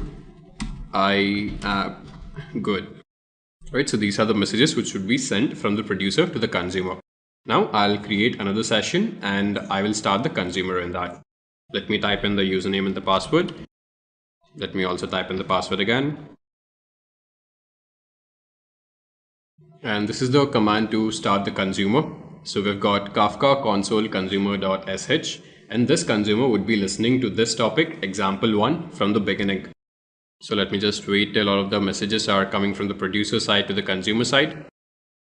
Right, so this is what we have. Hello, how are you doing? I am good. All right, now let me actually open up the producer again. Right, so let me add some more messages over here. So I'll type in Sparta. This is 300. Now let's see if we have these messages in the consumer as well. Right, so we have these messages in the consumer side as well. Now again, let me add some messages from the producer. So I'll type in, let's say, this is my first Kafka project and I love Kafka. Do you like Kafka? Let me just type all of this. Right. Now let me go to the consumer side. Right, so we see that we have all of these messages on the consumer side as well. So this is how we can set up a single broker setup. Now let's see how can we configure a single node multi-broker cluster. So again, to set up a multi-broker system, so we'd have to start off by loading the Zookeeper service and as well as the Kafka service. So we'll type in Zookeeper server start.sh and then we'll load up this zookeeper.properties file. Similarly, we'll type in Kafka server /start.sh and then we'll load up this server.properties broker. Now, once we start the Kafka service and as well as the Zookeeper service, we'd have to go ahead and create multiple brokers. Till now, we've just got one broker instance, which is already in the config/server.properties, right? So this file which we had loaded up earlier, this is basically the only broker which we have till now. Now to create multiple broker instances, what we'll do is we will copy this existing server.properties file into two new files and rename them as server1.properties and server2.properties. Now after we do that, we will go inside the Kafka/config directory and then we will create these files, right? So we'll go inside Kafka/config and then we'll create a copy of the original broker file. So we'll type in cp server.properties server1.properties. So we are just creating a copy of this original server.properties file and we are naming it to be server1.properties. Similarly, we'll create another copy of this file and we'll rename it to be server2.properties. So now that we have created our two brokers, we'd have to go ahead and make these changes in this. So we'll go inside the server1.properties file and we'll make all of these changes. So in our earlier server.properties file, the broker ID was 0. Now we'd have to make sure that each broker instance has a unique broker ID. So we'll give this new file the broker ID of 1 and this will be listening to the port 9093. So the original broker was listening to port number 9092. Now again, it needs to be kept in mind that one broker can listen to only one port. So that is why, since this is our new broker, this will be listening to a new port which is 9093. And again, we will make changes over here. So we'll set the log.ders over here. Now initially it was Kafka_logs. So we'll change this to be Kafka logs1. Similarly, we'll go inside the server2.properties file and we'll make these changes. So over here, we'll set the broker ID to be equal to 2 because this is our third broker. And this broker will be listening to the port number 9094. So the first broker was listening to port number 9092. Second broker was listening to port number 9093. And this broker which we've created would be listening to port number 9094.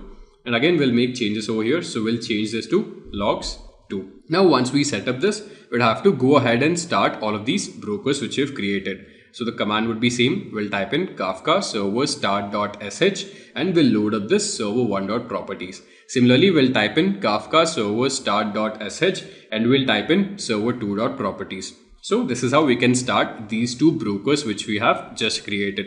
Now that we have created the brokers, we'll go ahead and create a Kafka topic.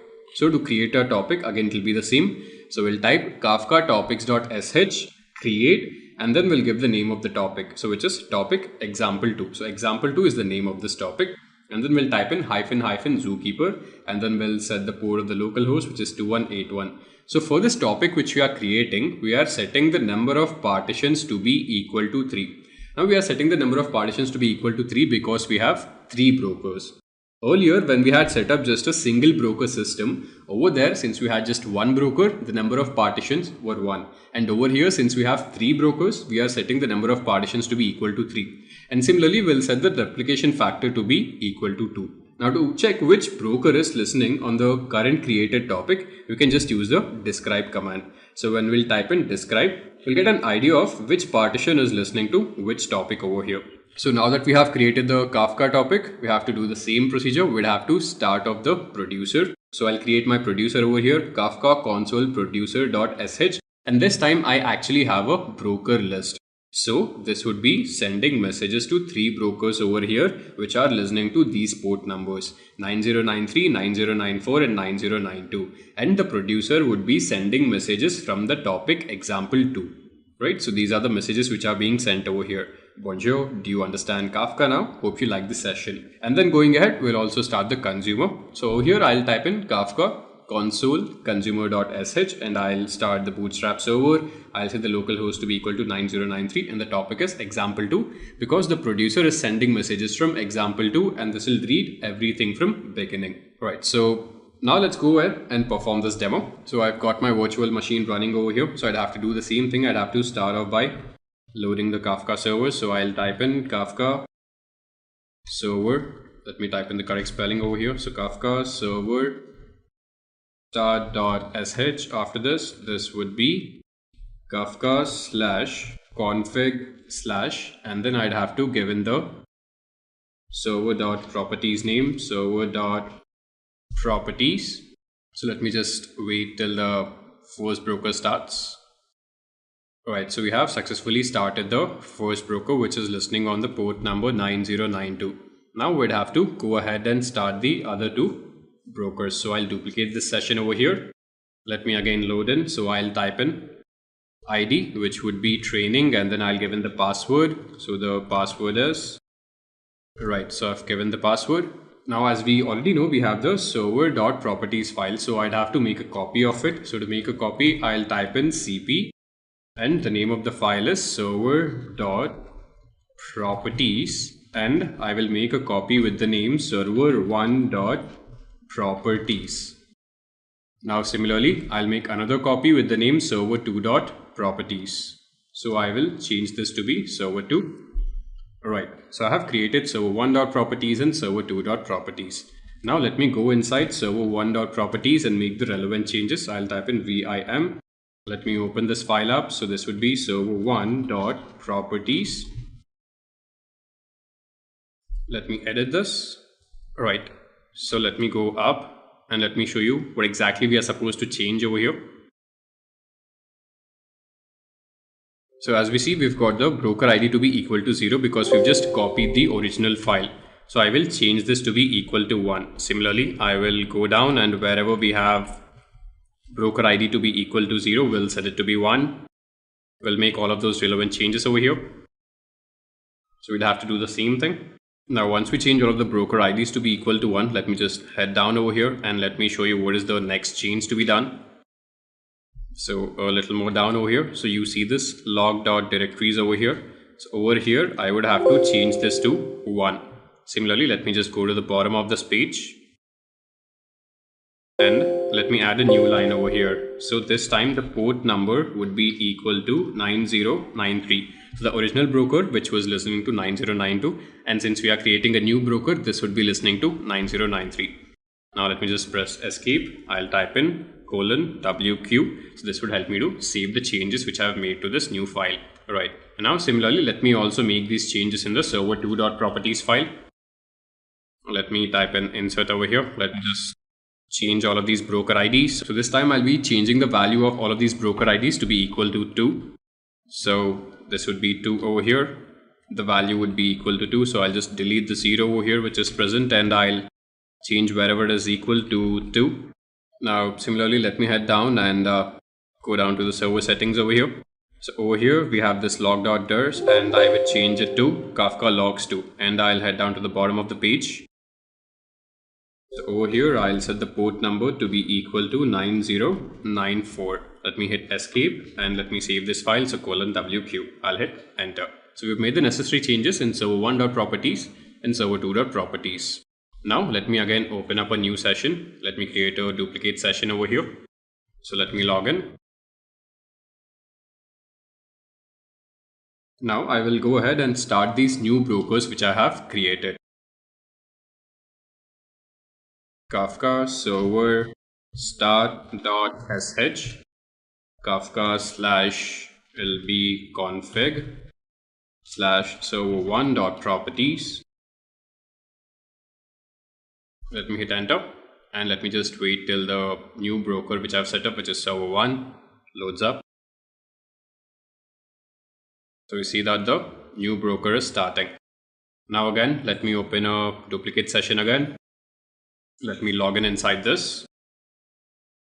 Let me type in the password. Now I'll go ahead and start the second broker. Kafka server start.sh, and after this I'll type in Kafka config slash, the name of the file is server2.properties. So now again, I'll just wait till this loads up. So I have successfully started both of these new brokers over here. So now that I have started these two brokers, let me go ahead and also create my new topic. So you'd have to keep in mind that for every single thing which you're doing, you'd have to start a duplicate session.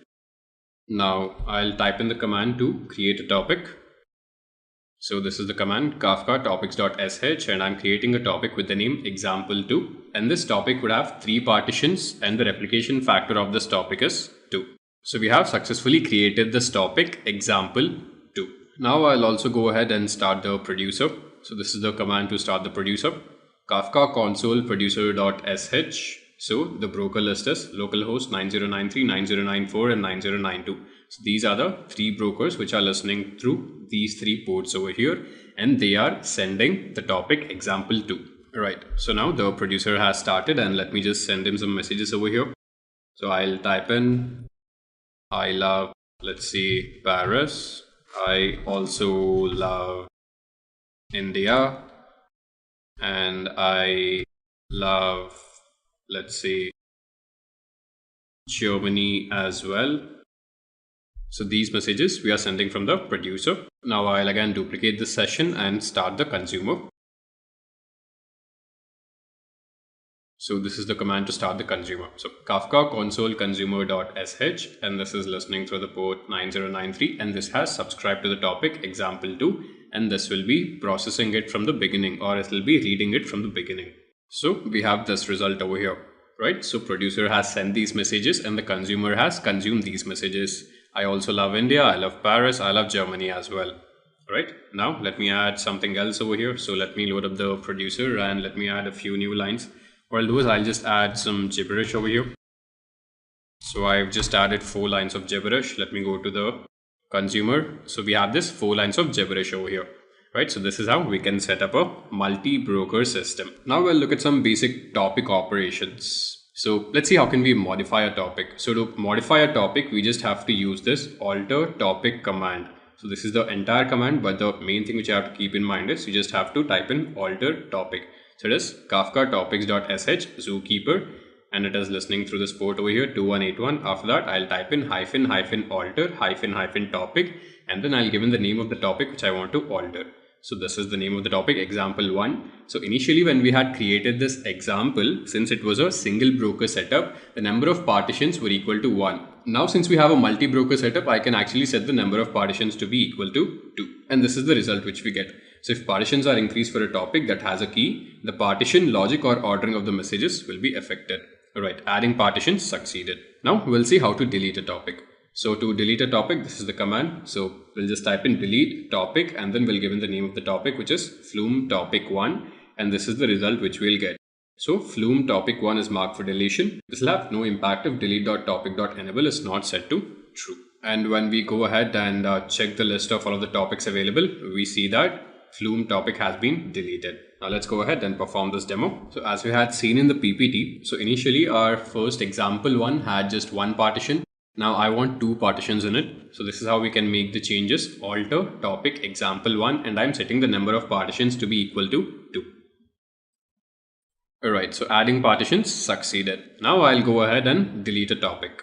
So now I actually want to delete the topic example1. So I'll type in delete topic example1. Let me hit enter. Right, so you see that example1 is marked for deletion. Now let me go ahead and check the list if this topic has been deleted or not. So let me just type in this command over here. So list Kafka topics.sh list zookeeper localhost 2181. And we see that we don't have example1 in our list of topics. So this means that we have successfully deleted example1. Right guys, so this brings us to the end of the session. So let's just go through a quick quiz. So this is our first question over here. So Kafka is run as a cluster comprised of 1 or more servers, each of which is called. So what do you think is the answer? The answer is broker, isn't it? Right, so you've got multiple brokers or a single broker in the cluster. So our second question, point out the wrong statement. So the first statement is, the Kafka cluster does not retain all published messages. Second statement is a single Kafka broker can handle hundreds of megabytes of reads and writes per second from thousands of clients. Just a quick info, guys. If you want to make a career in big data, then Intellipaat provides an advanced certification in big data analytics by ENICT Council IIT Guwahati. It is taught by IIT professors and industry experts. With more than 10 years of experience, this course is designed to upskill and land your dream job. Now let's continue with the session. The third statement is Kafka is designed to allow a single cluster to serve as the central data backbone for a large organization. And the fourth statement is messages are persisted on disk and replicated within the cluster to prevent data loss. So the wrong statement among these is the Kafka cluster does not retain all of the published messages. Alright. We will set up a multi-node Kafka cluster. Then we will see some important administration commands, and after that we will see some Kafka tools that can help us in different operations on Kafka clusters. These operations can be graceful shutdown, balancing, the rebalancing tool that is going to be used when you expand your cluster or you decommission your cluster. You can also move the topics partitions from one broker to another broker using that rebalancing tool, and also you can increase the replication factor. Let us start with the multi-node Kafka cluster implementation. The next few slides are exactly same that we followed in our previous sessions, that is downloading the Kafka tarball and the Zookeeper tarballs. So I am going to cover these 2 or 3 slides very fast. This is the link that you can see on the web user interface from where you can download Zookeeper. Now the important setup is, so to complete the multi-node cluster setup, what we will do, we will first set up a single node cluster, and after that we will simply copy the Zookeeper and Kafka tarballs to rest of the servers and start the services so that they can join the cluster. So on the first node we will simply untar the directories, that is Kafka tarball and Zookeeper tarball. We will rename them according to our convenience. Then we will set up the environmental variables like Kafka home and Zookeeper home in .bashrc file. We will create the Kafka-logs directory where Kafka will store its data, and Zookeeper underscore home / zk data where Zookeeper will store its data. We will complete this step on first node, and after that we will make some configuration changes on the same node. Let us prepare the first node first. This is my first machine, and I am having 2 tarballs here, one for Kafka and one for Zookeeper. I am simply going to untar them.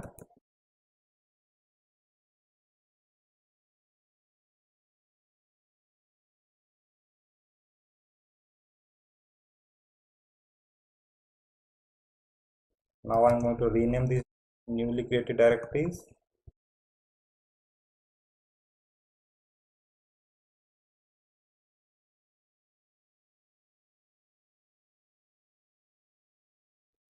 Now we have 2 entire directories, one is for Kafka and one is for Zookeeper. Set up the Kafka home and Zookeeper home in .bashrc file. I have done this already. This is the Kafka home, this is the Zookeeper home. The next step is to create the data directories for Kafka and Zookeeper. So I am going to make a directory at Kafka home Kafka-logs. This is my directory where Kafka will store its data. Similarly, I am going to create one directory for Zookeeper zk data. This is the directory where Zookeeper will store its data. Now we have completed the first step. Now we will make the configuration changes for Zookeeper and Kafka, and after that we will simply copy these Kafka and Zookeeper directories to rest of the servers. Now let us see what our slide says. we have completed this step, we will make the zookeeper configuration changes first. For this, we need to go to this directory which is present at zookeeper home, conf and zoo.cfg. The two important properties are the data directory that we will update and the last three lines where we are mentioning that we are having three zookeeper servers which are running on naresh-hadoop1.abc.com. The second is running on naresh-hadoop2.abc.com. The third zookeeper server is running at naresh-hadoop3.abc.com. Let us complete this first. I am going to the configuration directory of zookeeper.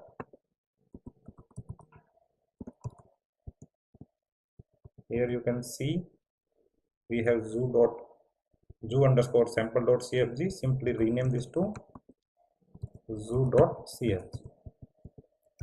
Open this file. First of all, just update this data directory. You remember we just created the directory home, Kafka, zookeeper and zk data. This is the data directory where zookeeper will store its data. Secondly, we are going to mention the names for all of the zookeeper servers. The first zookeeper server is going to run at naresh-hadoop1.abc.com. The ports used will be 2888 and 3888, and the other servers, rest of the two servers is going to run on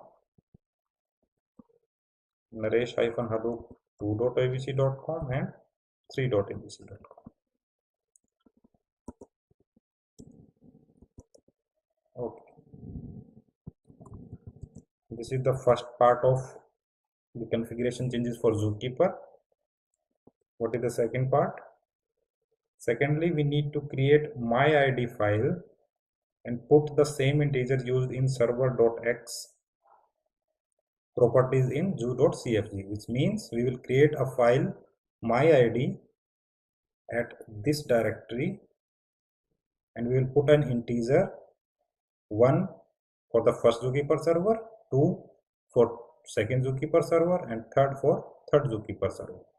So we are on the first zookeeper server, so we will simply go to vi. The data directory is zk data. We can create a file myid here, and this is our first zookeeper server, so we will simply put 1 here. This is simply to tell zookeeper that this is my first zookeeper server, and for the rest of the servers it will recognize that this is the second and this is the third one zookeeper servers. If we are using only one zookeeper server, we do not need to mention this myid file. Now we are done with the zookeeper configuration changes. Let us make the Kafka configuration changes as well. For that, we need to go to the config directory of Kafka, and there we can see a server.properties file where we need to mention the zookeeper.connect property, and it will include all the zookeeper server entries. You can see 3 zookeeper servers. I think I skipped one property here, that is an important property, that is broker.id, and we need to put a unique integer in this field for every Kafka server. So we are on the first machine, so let us make the changes for Kafka as well. cd Kafka config. Here you can see this server.properties file. Let us open this and make the changes. You can see this is the broker ID for the first Kafka server.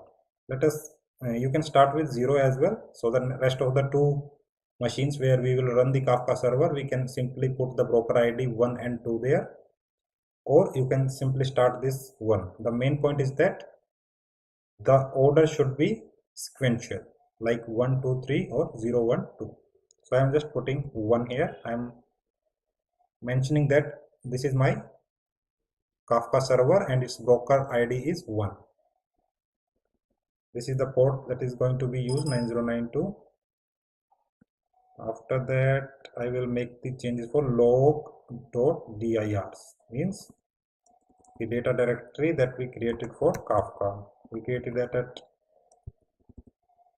home, Kafka. Okay, this is the path that we created for Kafka to store its data. And the last property is zookeeper.connect. Here we need to mention all of our Zookeeper servers.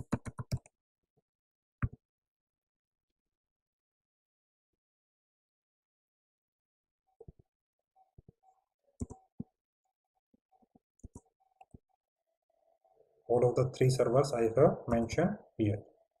So we are done with the Kafka configuration changes. Let us move to the slide now. The next step is to start the services. So whenever you set up your Kafka cluster, the important process is Zookeeper, because it is making coordination among all of your Kafka services. And if your Zookeeper is not running, the rest of the Kafka brokers and servers will not run and they will simply shut down. So first of all, we need to start the Zookeeper services on all the machines. By mentioning all the machine, I mean the machines that you have decided to be a Zookeeper quorum. In our case, we are having 3 Zookeeper servers, so we will need to start all of them first. And before starting these services, let us make the copy of Kafka and Zookeeper that we have done on our first node. We will simply SCP these Kafka and Zookeeper directories to node 2nd and node 3rd. Now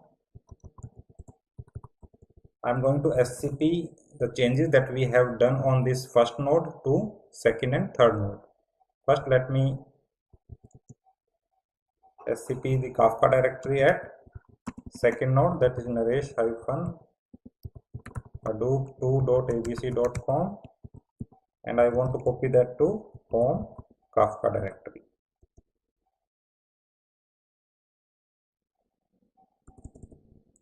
Similarly, copy the Zookeeper directory to 2nd node.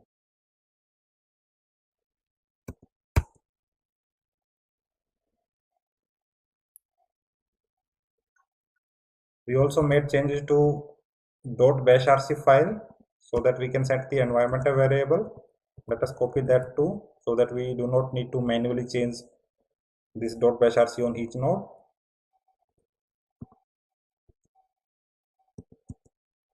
Okay, so from this first node we copied Kafka directory, Zookeeper directory and .bashrc file to 2nd node. Let us copy the same on the 3rd node, that is naresh-hadoop3.abc.com. I am copying the Kafka directory first.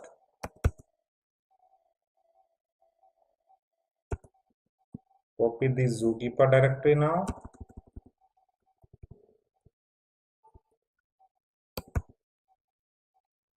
And lastly, copy the .bashrc file so that we do not need to make the environmental variable changes manually.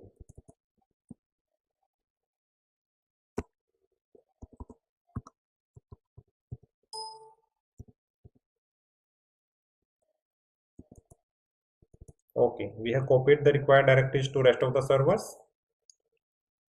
Now, the important thing is that the myid file that we created for Zookeeper should have unique value inside it, and the broker ID of each Kafka server should be unique. So on this first server, we are having the value for myid file is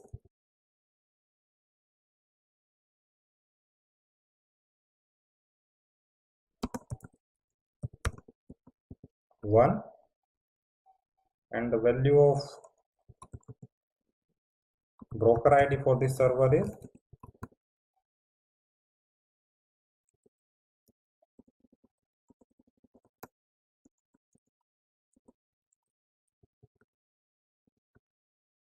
1. So on rest of the machines, for example, on second machine, the value of my ID should be second, that is 2, and the value of broker.id should be 2. Let us make these changes on second machine. I am on the second machine. You can see the directories are here. I am going to make the changes for my ID.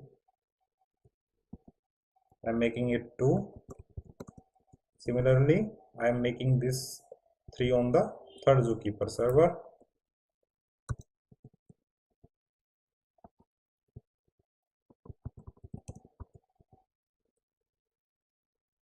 Now it's time to change the server.properties file where we need to mention the unique broker.id. The broker.id for first server is 1. So let us put on the second server broker ID 2. No need to make any other change. Simply save this file. Do the same on third node.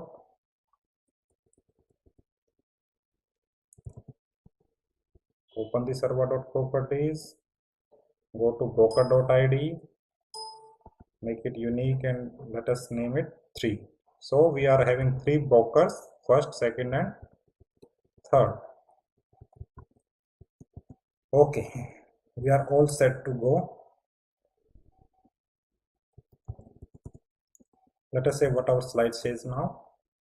Now it's time to start the services, and as I said that Zookeeper is the main service that should be started at first, otherwise rest of the broker servers will not be working because they will simply shut down. Let us start the Zookeeper servers on 3 machines.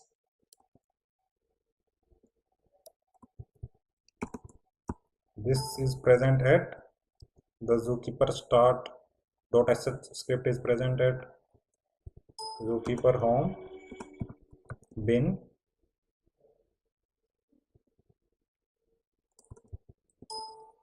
sh start.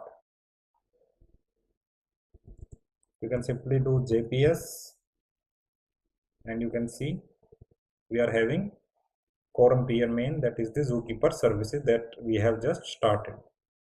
Let us start the same on second and third machine.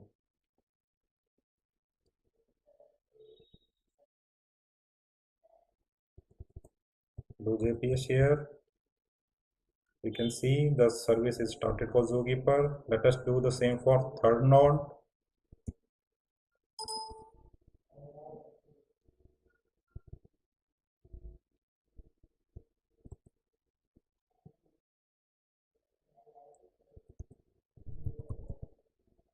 Okay, so all of our Zookeeper servers are running. Now we can simply start the Kafka brokers. Let us start this on the first node first. I am simply copying this command. I am on the first node. I just use kafka-server-start.sh and I provided the configuration file, that is server.properties. Run the JPS command. We got one new service, that is for Kafka broker. Run the same command to start the broker at second and third node. This is the second node.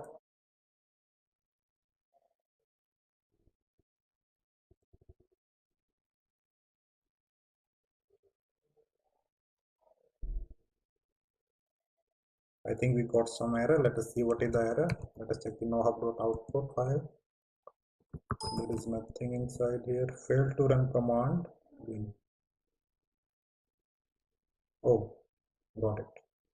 We have not we mentioned the Kafka home and Zookeeper home in .bashrc file because we scp that file from node first, but we didn't run this source.bashrc command which is required to set up the new variables. Now we have done this by running source.bashrc command. I think now we can start the server and it should be a success.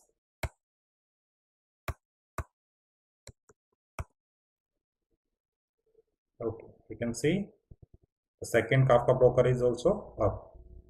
Let us do the same for third machine. First, let us do the source.bashrc, then copy the command to start the Kafka broker.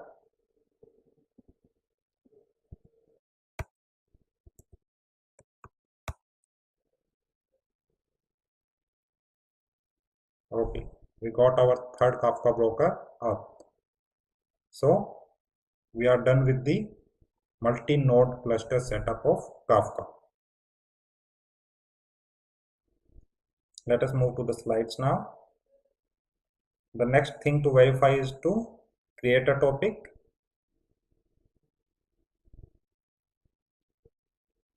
First of all, let us create one topic. We simply used kafka-topic.sh script. This is the command, the zookeeper details, the replication factor, which is we are keeping 1, the partitions that we want only one partition, and finally the topic name. We got the output created topic test. We can simply verify this by running the list command.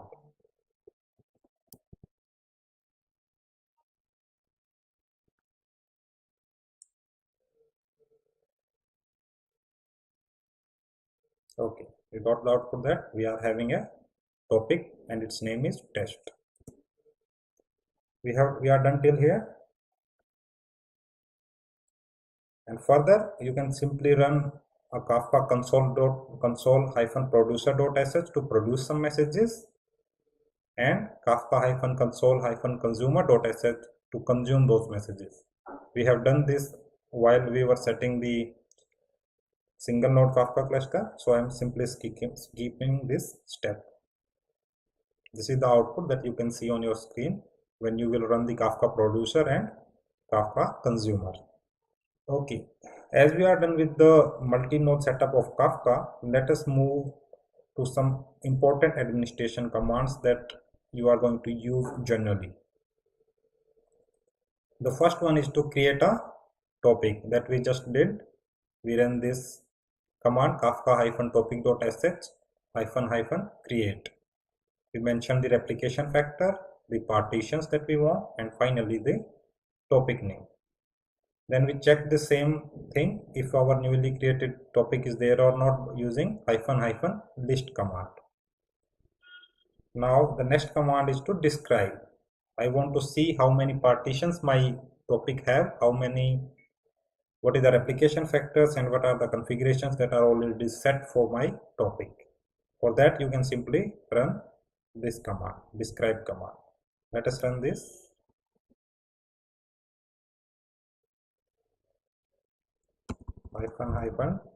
--describe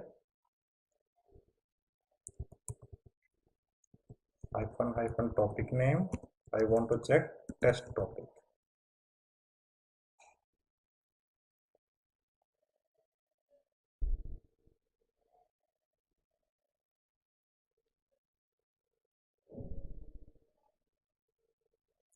Okay, we got the output that we checked for topic test.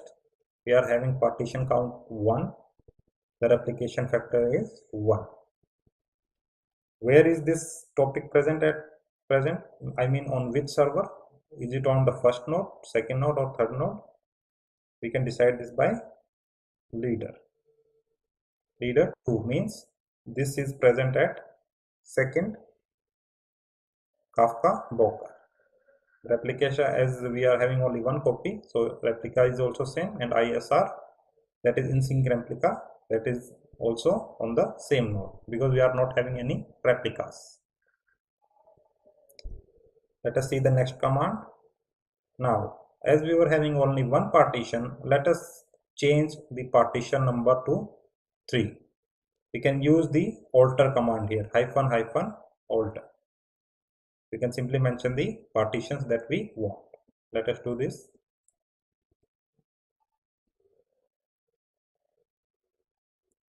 The command is --alter partitions. I need 3 partitions. Now I run this command. Okay, adding partitions succeeded.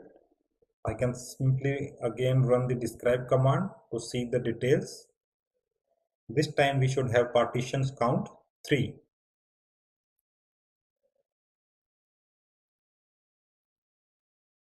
Okay, you can see partition count is 3. Partition 0, 1 and 2. As we are not having, we are having only one replication factor.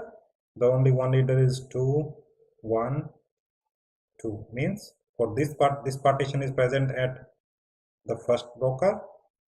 This is present at the second broker, and this partition is also present at the second broker. Similar is the case with replicas. If we will have multiple replicas, then these will be mentioned here in comma separated form. Like if we are having the replica on first and second, then 1, 2 will be here. Okay. If you want to delete a topic, you can simply use -- delete.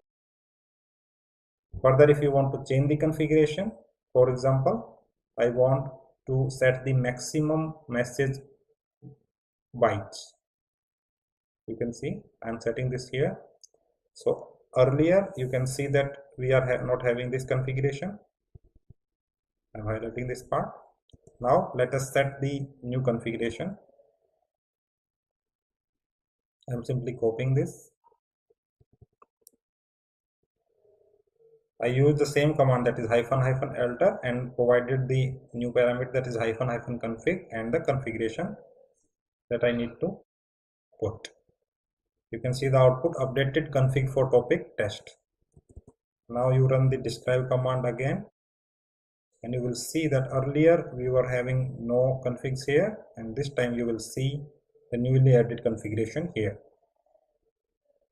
Okay, you can see configs max.message.bytes is equal to this. This is what we have recently added.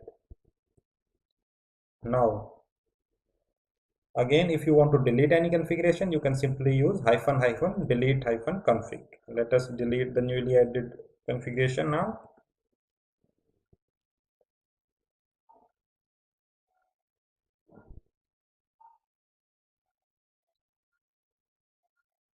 Okay, updated config for topic test.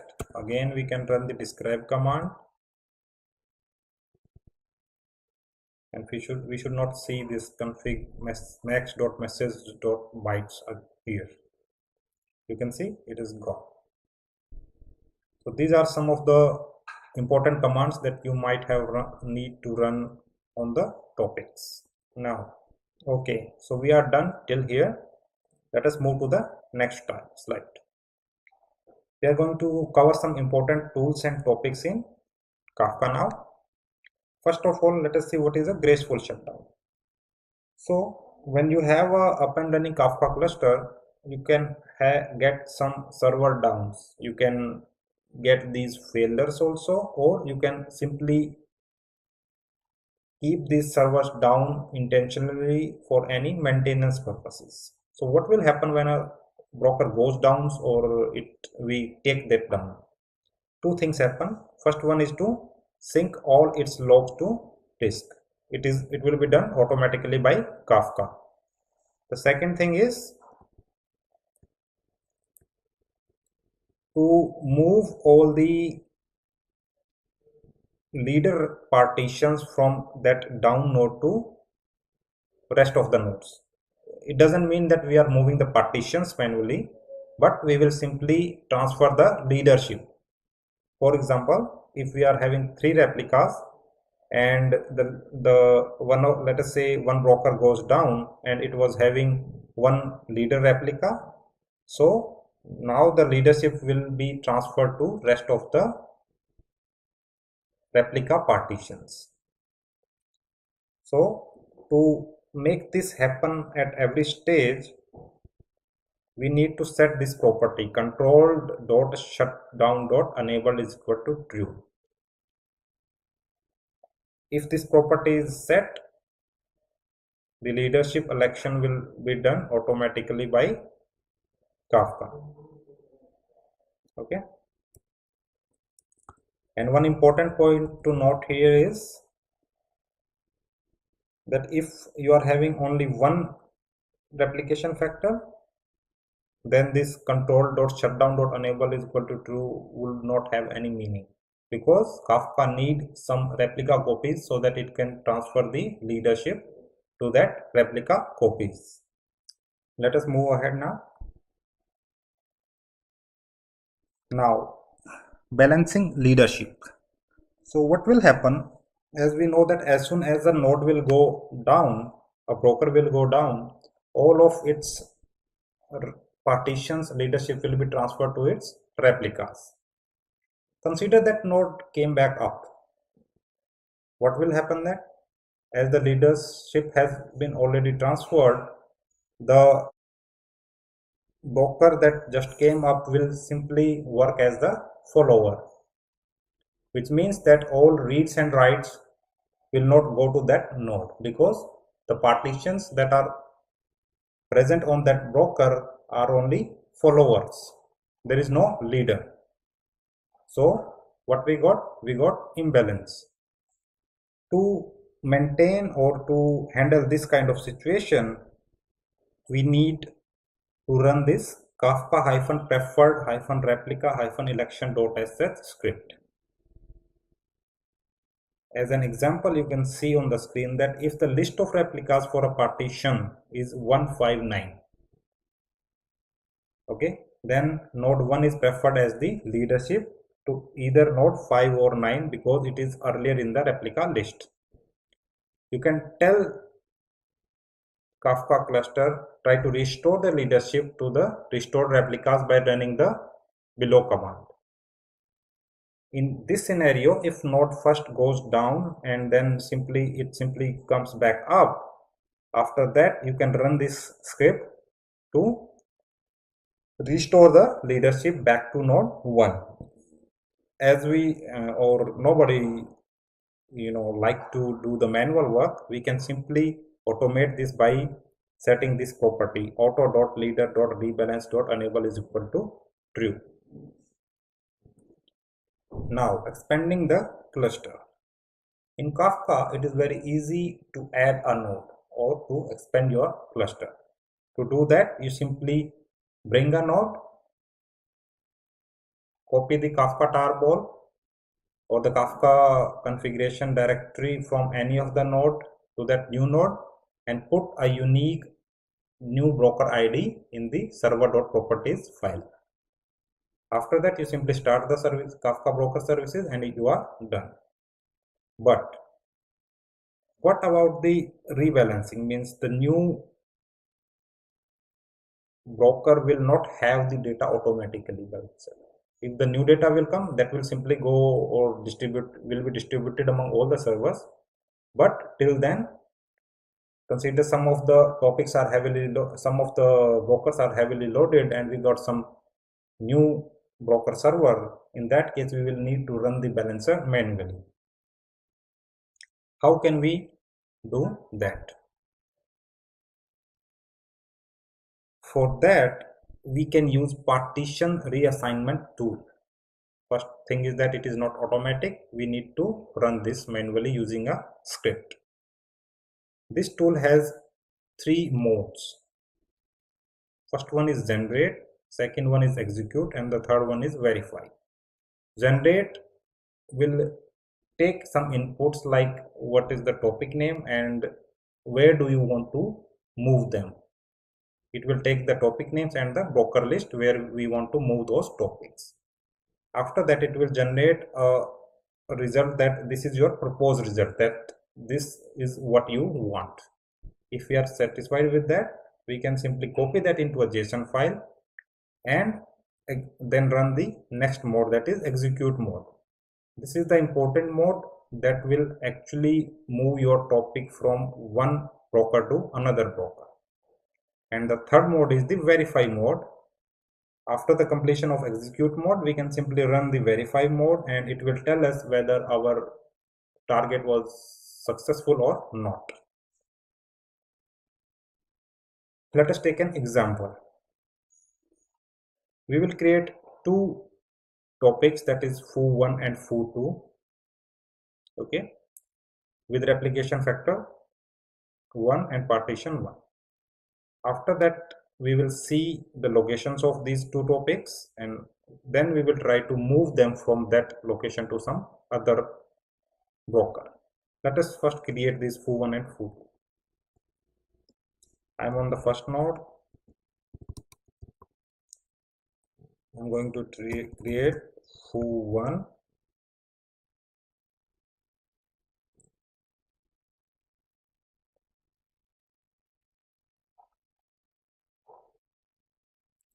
Similarly, I'm going to create foo2.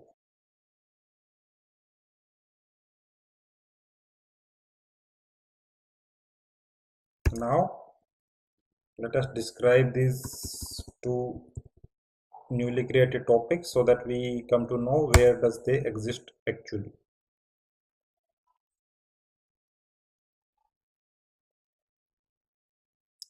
You can see that it is having one partition, that is partition 0, and it is present at third broker. Let us see where does the second topic, that is foo2, where is it present now? Okay, you can see it is present at second broker. Now, first of all, we need to create a JSON file because this tool works on the JSON file only. In that JSON file, we will simply mention that I want to take action on these topics. Okay, let us copy this JSON format from here. Okay, we will simply name this topics to move. We will create a file topics to move.json. Okay, I have just pasted that contents here.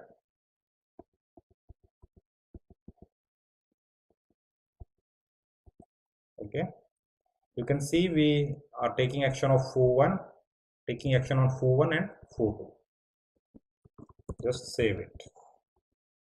So we will run our first mode, that is generate mode. That will simply tell us that you are going to take action on these topics, and these are the new broker list where this topic will be moved to. So I am just taking this command from here.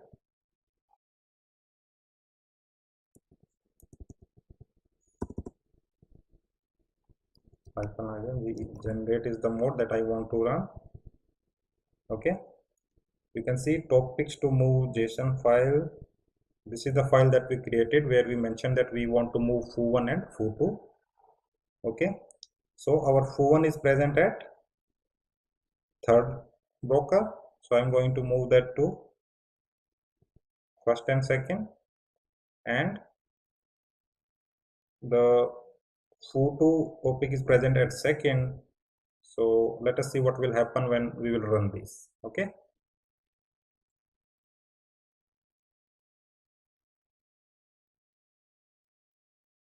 I think we are not okay with the command.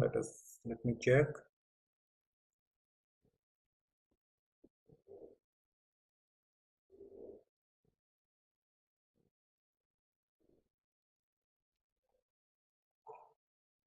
Let me copy the complete command and then we'll see what happens.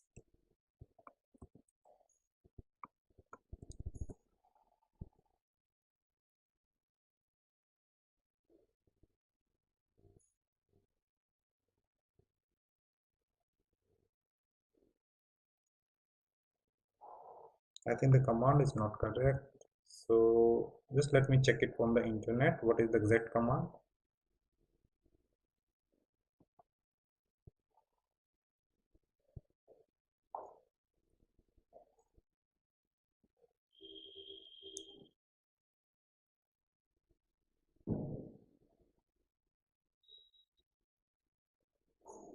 Okay, so this is the exec command, and let me see what we are missing here. I'm just copying it,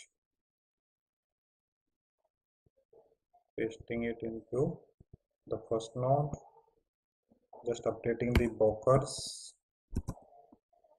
list, file is same, updating the zookeeper server as well. Okay, now I'm pressing enter. Now it should generate a proposed JSON file.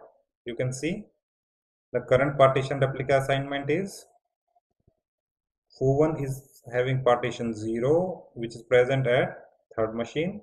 Foo2 is having partition 0, which is present at second machine. And the proposed partition reassignment configuration is that we want to move foo1 partition 0 to the first node and foo2 partition 0 to first node. Means we are going to move both of these partition to first node. Now it's time to run the execute mode. Let us run the execute mode now. Okay, before we do that, we need to create a file where we will store the proposed results, and we will use that file to run the execute mode. So I'm going to create this file, expand cluster reassignment.json. What I'm going to put in there, the proposed results, that is this. Simply save this. Now run the execute mode.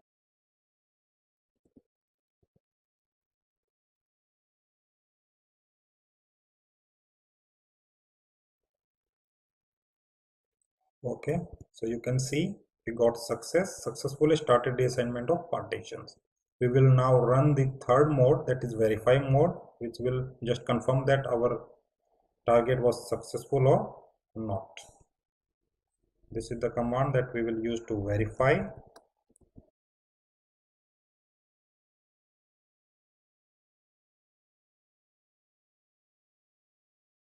You can see that the reassignment for foo1 partition 0 completed successfully, for foo2 partition 0 completed successfully. Let us move ahead with the custom reassignment. By custom reassignment means that earlier we were completely moving one topic from one broker to another. But consider I want to move some partitions only. Consider a topic is having 3 partitions and I want to move the first partition only to some new server. In that case, what we will do, we will, just like earlier, we will simply run these 3 modes. Okay, the generate, which will show the proposed results, then we will do the execute mode, and finally we will do the verify mode. Okay, so in this screen you can see, consider if I want to move partition 0 of topic foo1 to some brokers and partition 1 of topic foo2 to some other brokers, we will simply mention in the custom-reassignment.json file that topic is this. I want to move partition 0 and I want to move to these 2 nodes. I want to create replicas at these 2 nodes, 5th or 6th. Similarly, for foo2, I want to move partition 1 and I want them to move to 2 and 3. This is called custom reassignment. Nothing has changed, we just updated our JSON file. On that, we want to run the execute and verify mode. We will then simply run the execute mode and then simply run the verify mode to verify if we got success or not. Now, how to decommission a broker? So this functionality is not there in Kafka, means there is no tool to decommission a broker. So your admin will have to manually move your topics from the broker that you want to decommission to some other broker, and after that you can simply shut down that broker and that will be decommissioned.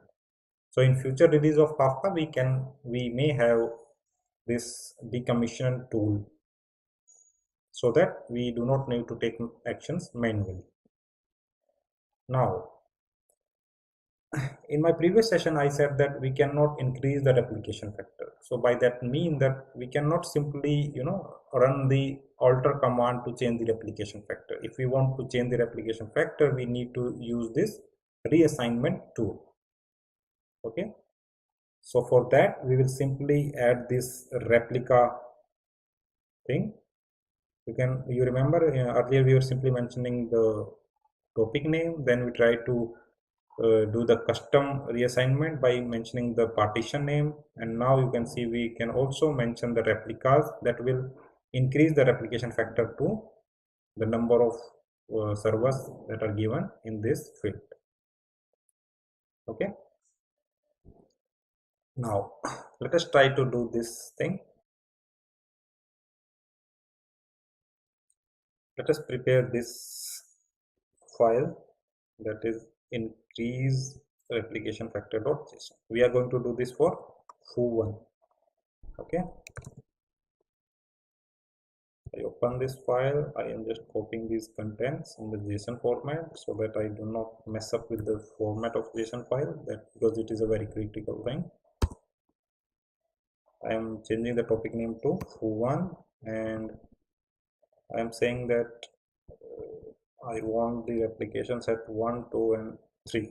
I want this on all 3 brokers. Now we will run the execute command, that is this. Simply copy it and run it.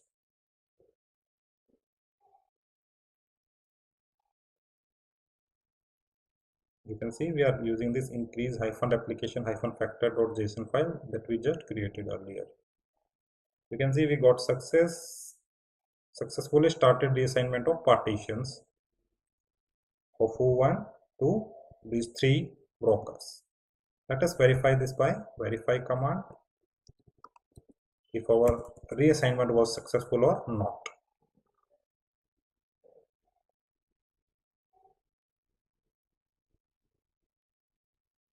Okay, we got the result that foo1 partition 0 is completed successfully.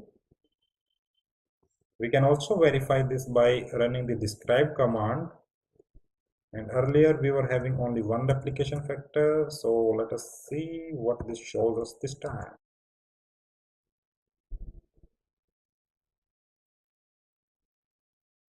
Okay, you can see partition 0 replication factor has been changed to 3, and these 3 replicas are present at first, second and third node, and in sync replicas means all the replicas are in sync. Just a quick info, guys. If you want to make a career in big data, then Intellipaat is an advanced certification in big data analytics by ENICT Council IIT Guwahati. It is taught by IIT professors and industry experts. With more than 10 years of experience, this course is designed to upskill and land your dream job.